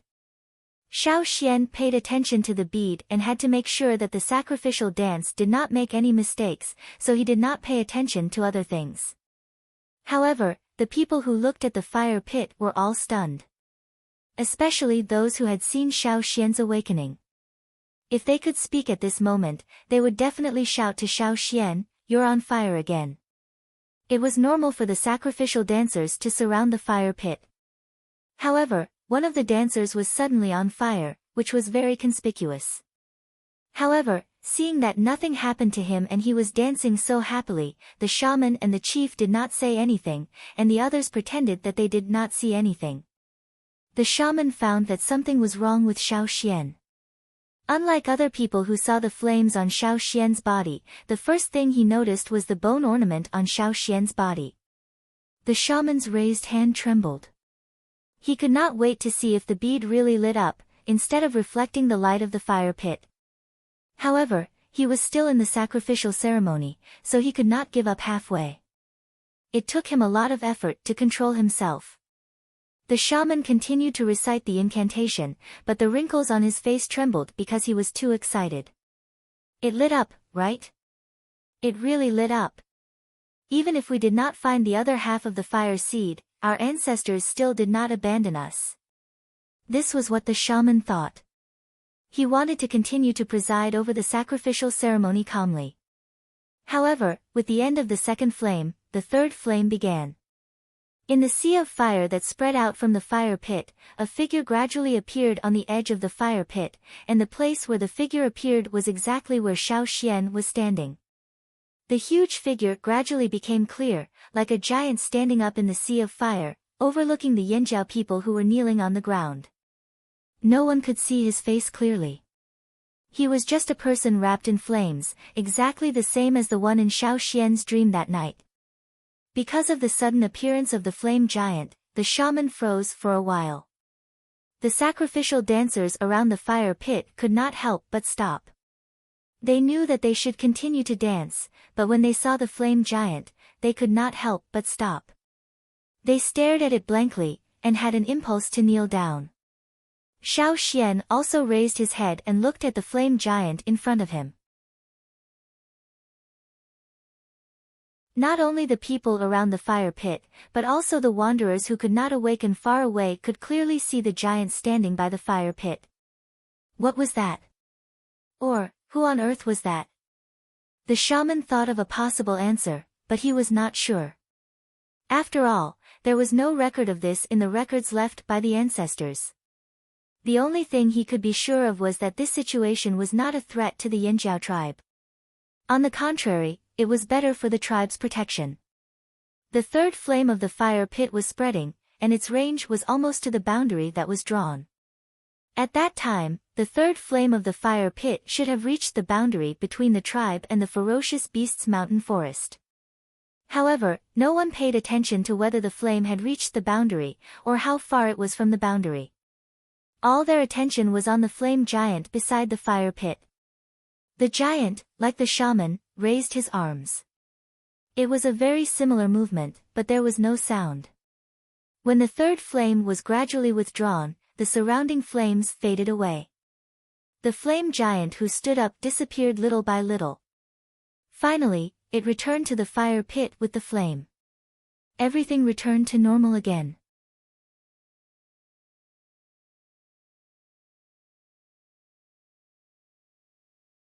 Chapter 265. According to the previous sacrificial procedures, the sacrificial ceremony would be over when the third flame ended. However, tonight was different. Even the newly awakened warriors did not have the time to rejoice over the fact that they had become totem warriors. They were shocked by the flame giant that had just appeared. Although the giant had disappeared into the fire pit along with the retracted flame, the shock that came from the bottom of his heart lingered for a long time. Not only because of the giant flame giant's appearance, but also because of the feeling that the flame giant gave them. After seeing it, they threw away all thoughts and wanted to kneel down immediately. The shaman elder breathed a sigh of relief and looked at the chief Ao. Then they both looked at Xiao Xian. Whether it was the shaman or the chief, their eyes were full of joy. Everyone. The chief Ao's deep voice sounded on the ground, which brought the people who were still immersed in the feeling back to reality. I, Ao, the current chief of the Yanjiao tribe, accept Xian as the elder of the tribe according to the will of our ancestors. Ao said solemnly. After the chief, the shaman also said, I, the current shaman of the Yanjiao tribe, accept Xian as the elder of the tribe according to the will of our ancestors. The people who had just come back to reality were stunned when they heard the chief and the shaman's words. Elder? Did they mean Xiao Xian? They had also heard that there were elders in other tribes, but they were all old men who had made countless contributions in their respective tribes. They were also very strong, and most of them had competed for the position of chief. There were even some tribes that accepted the position of elder after the chief retired, but they had never heard of such a young elder. The old people of the Flaming Horns tribe only had an impression of the elders when they were cremated. They didn't have much concept of this word, but since the shamaness and the chief said it, it was indisputable. What's more, the shamaness and the chief said, in accordance with the will of the ancestors. That was the will of the ancestors, who could refute? Who dared to refute it? If anyone dared to refute it, he would be beaten up. Xiao Xian handed the bone ornament to the shaman and held a formal conferring ceremony. After that, he told the whole tribe that from now on, Xiao Xian was the elder of the Yanjiao tribe, second only to the chief and the shaman. The shaman held the bone ornament that glowed with flames. His hands were trembling because he was too excited. He could feel a sense of intimacy coming from the bone ornament. It was the power of a junior shaman, the most powerful junior shaman in the history of the tribe. At the same time, the power in his body that had been consumed because of the ceremony was rapidly recovering. In the crowd, Old Ku's face was flushed because of his emotions. His sunken eyes were filled with tears. Who would have thought that the child who came out of the cave, who couldn't even fill his stomach, would become what he was today and obtain such a high status? In the whole tribe, the old people of the Yanjiao tribe had to obey the shaman and the chief unconditionally. Even Ta and Gigu, the two team leaders, couldn't make everyone obey them. But now, there seemed to be one more. According to the shaman and the chief, the elders had a higher status than the team leaders. When the shaman and the chief made important decisions, the elders could also participate and refute. After the conferring ceremony of the elders, the ceremony was over. The new totem warriors were gathered in one place, waiting for the shaman's instruction. The others went back together. From today on, they were no longer wanderers, but real Yanjiao tribesmen. This time, there were less than 2,000 awakened people, including the children who had reached the age and the wanderers who came back. The specific number was still being counted. This was similar to what Xiao Xian had expected. Xiao Xian asked Old Ku and Caesar to go back first. The chief wanted to talk to him about the bone ornaments. The people gathered around the fire pit gradually dispersed. The families of those who succeeded in awakening were very happy. They went back to celebrate with their friends. Except for the children, those who failed in awakening were much less likely to be awakened in the future. A thin woman looked very depressed. She just smiled and said nothing to the comfort of the people around her. There were many people like her, so she was not conspicuous in the crowd. When she walked out of the crowd step by step, her husband was waiting there anxiously. During the ceremony, there were wanderers from other tribes, and her husband was one of them. "How is it?" Seeing his wife coming over, the man strode forward. The woman shook her head. People passing by saw the simple and honest man awkwardly comforting his wife, and they understood. They comforted him and sighed and left. The frustrated couple in people's eyes walked out of the field, went back to their wooden house, and closed the door. The simple and honest look on the man's face disappeared. His face became dignified and helpless. He took out some herbs and mashed them, put them in a clay pot, added water, lit a fire, and boiled the medicine. These herbs did not have a strong smell like other herbs. When they were boiled, they had a faint smell of grass. If one was not careful and stood a little far away, one would not be able to smell it. The thin woman, after the door and window were closed, quickly became pale.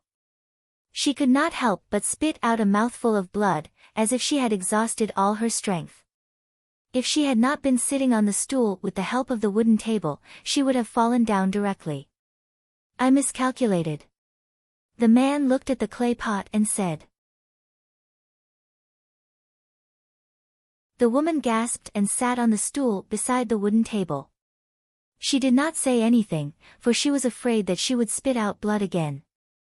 When the medicine was boiled, she drank it and rested for a while. Then she slowly said, "If the flame giant did not appear suddenly, I would not be like this." Originally, their plan was to observe the Yanjiao tribe during the ceremony to see if there were any precious treasures. Generally speaking, the treasures taken out during the ceremony were extremely precious. However, this time, they miscalculated. They were acting as a young couple. The man was from another tribe, and the woman was from Yanjiao bloodline. During the ceremony, they stood in different places, because this time the wanderers with Yanjiao bloodline would be closer to the front, so that it would be easier for them to awaken. If the totem warriors from another tribe wanted to join the Yanjiao tribe, they had to go through the ceremony to be accepted by the fire seed. Otherwise, they would be rejected by the fire seed. No one would want to experience that kind of feeling. But if they were wanderers with no religion, the repulsion of the fire seed would be much smaller. They had not received such a ceremony, and at the same time, they were not wanderers without any religion. When the flames in the fire pit spread, she felt that her whole body was like thorns, and it was burning. However, she could bear such pain. They had experienced many similar situations, so their endurance was naturally different from ordinary people. However, they did not expect that a flame giant would suddenly appear. The repulsion of the fire seed was doubled at that time. Moreover, the flame giant gave her a very strong deterrent force. At that time, she almost spat out blood, but she forced it back. Fortunately, at that time, the people around her were paying attention to the situation in the fire pit. No one paid attention to her, or she would have been exposed. She remembered that the situation at that time was like a weak beast facing a giant beast. She had no power to resist. Thinking about it now, she still had a lingering fear. Thanks to her long-term experience and superb disguise, she avoided the people around her.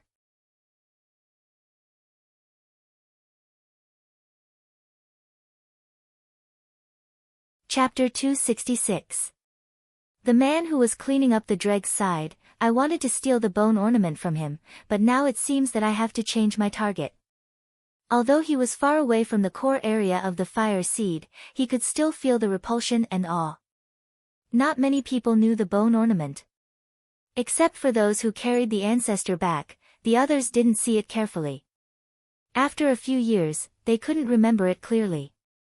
Xiao Xian usually hung the bone ornament around his neck and put it in the animal skin. He didn't take it out. He had seen Xiao Xian's bone ornament before. In the winter, Xiao Xian went to the rearing place to help Kiki catch the escaped carnivorous birds. After a while, the bone ornament slipped out and he saw it. People in this line of work had excellent eyesight. Although the bead on the bone ornament was dim and looked worthless, he felt that it was very precious, much more valuable than the fire crystal. But that boy was too sharp, so he didn't find a chance to take it. But now, after the Yanjiao's sacrifice, he had given it up. It was a Yanjiao ancestor's symbol, so of course it was precious. But the awe made him vigilant. What should we do next? The woman, who had recovered a lot, asked. Wait for an opportunity. If there is something wrong, retreat first. The man said. In fact, he also wanted to go to the Yanjiao shaman's house. Unfortunately, the defense there was too strong, much stronger than that of the drumming tribe. And there was that young elder who was very observant. It was difficult to succeed in one go. After the sacrifice ceremony, the atmosphere in the Yanjiao tribe became livelier and more positive. Because of the power and the acceptance of the tribe, everyone was full of enthusiasm. Even the wanderers from other tribes who weren't qualified to participate in the sacrifice ceremony of the Yanjiao tribe couldn't help but envy them. Those who were smart were thinking about when to hook up with someone from the Yanjiao tribe. In that case, they could enter the tribe as relatives. There was liveliness and commotion. As winter passed, everything in the forest started to become restless. After clearing out their territory, the Yanjiao tribe reorganized their hunting teams. They took turns going out to hunt and opening up new hunting routes. At the same time, they strengthened their defenses around the area. The new totem warriors had already taken up their posts, and they were quite active. They could not wait to walk around the border all day with their weapons. As totem warriors, they were very excited to participate in such a matter. More fields were opened up in the tribe, and the animal pens for raising livestock were also expanded. Everything was going in a good direction, but the crisis wouldn't tell you when it would come. You had to be prepared all the time, especially for the Wanshe tribe. On this day, Xiao Xian was patrolling with the others. Even though he had become an elder, he couldn't idle around all day. Although the elders did have the right to not participate in the hunting patrols, Xiao Xian was still young. He wasn't an old man, so he couldn't bear it. At first, the people in the hunting team and the patrolling warriors were a little worried about Xiao Xian's attitude. They didn't dare to make fun of him. But gradually, they found that Xiao Xian didn't reprimand them because of this, so they became bolder and spoke more freely. However, they still listened to Xiao Xian when making decisions. Just like Kiki and Tua, they usually joked with Ta, but when it came to serious matters, they always listened to Ta. Xiao Xian and the patrolling warriors were patrolling in the tribe. As they walked, they came to the place where the Yanjiao newcomers lived. After the sacrifice ceremony, these wanderers with the blood of the Yanjiao tribe really settled down and became tribesmen. Xiao Xian took a look and said with a smile, "You've changed a lot." In the winter, this place was full of wooden houses. But now, some families had changed their wooden houses into stone and wood structures. Maybe soon, blue bricks would appear here too. Yes, there are more totem warriors. The other patrolling warriors said. The wooden houses were changed into stone houses for two reasons. One was that stone houses were sturdier, and the other was that stone houses showed more status. It also told the people around that there were totem warriors in this family. Especially the wanderers who had experienced a lot of hardships and awakened their totem power. Now they couldn't wait to show off to the world. Keep an eye on them, Xiao Xian said. This was the message from the chief and the shaman. They didn't exclude these newcomers, but there were indeed many among them who were conceited. The Yanjiao tribe had its own rules. If they broke the rules, even if they were totem warriors, the shaman and the chief wouldn't be soft-hearted. They had to be corrected before they went astray. As they were walking, they heard that something had happened in the animal pen. The patrolling warriors were close, so they planned to go and check it out. Xiao Xian was about to go with them, but he saw something out of the corner of his eye. He stopped and looked over. Xian, aren't you going? Lang Jie saw that Xiao Xian didn't follow, so he asked. You go first. I have something to do. If the problem is serious, blow the whistle. Okay. Lang Jie said. The other patrolling warriors rushed to the animal pen and soon disappeared. Xiao Xian lifted his foot and walked in another direction. There was a couple there. The woman was carrying a rattan basket in her hand. They were walking towards the place where the newcomers lived in Yanjiao. Because there were other people around, Xiao Xian didn't move. When Xiao Xian followed them, the two people in front of him walked faster and faster. They also changed their direction. They were no longer walking towards the wooden houses. The people around them gradually became fewer and fewer. The two people in front, please wait, Xiao Xian said. The two people in front of him didn't seem to hear him and continued walking. Xiao Xian hadn't seen all the newcomers in Yanjiao. He hadn't seen these two people before. Just now, he only saw their side profile, but Xiao Xian could confirm it. He hadn't seen these two people before. Xiao Xian didn't say anything else. He leaped forward like an arrow and rushed towards the two people in front of him. The two people who were walking together seemed to have eyes on the back of their heads. When Xiao Xian moved, they immediately separated. The man turned to face Xiao Xian. His entire aura changed in an instant. It was as sharp and hard as a blade. He clenched his 5 fingers into a fist and punched towards Xiao Xian. There were no totem patterns, but he had the power and aura of a totem warrior. When Xiao Xian approached, his right hand suddenly changed. His 5 fingers changed from a fist to a claw. With a sudden sharp aura, he attacked Xiao Xian's shoulder from top to bottom. This claw was like a boulder falling down. It was powerful and heavy. Whether it was speed or power, it was much higher than an intermediate totem warrior. Even an intermediate totem warrior might not be able to stay intact under this claw. The weaker totem warrior's shoulder would be directly broken. A wanderer. Which tribe's wanderer would have such an aura and powerful strength? At the same time, the man in front of him gave Xiao Xian a very familiar feeling. Xiao Xian's fist, which was originally swinging, changed in the instant they exchanged blows. His palm flipped from the outside to the inside, and like the agile vines in the forest catching prey, he quickly grabbed his opponent's wrist and threw it. He didn't directly throw the man away. Xiao Xian held him tightly, as if he wanted to smash him directly to the ground. The moment the man landed, he stepped on the ground with one foot. If it was someone else, even if they could stand firm, their feet would have to withstand the force of the crash. If the force was transmitted to the ground, it would not only crack the ground, but it would also leave a pit or deep footprint. After all, Xiao Xian had used his totemic power, and he had mobilized it to the peak in the moment of the attack. It was not easy to bear such a force. However, the man whose wrist was grasped by Xiao Xian didn't step on the ground as Xiao Xian expected. Whoosh, it was like a gust of wind. The dust on the ground was blown away from his feet, and the air waves spread out. It was silent.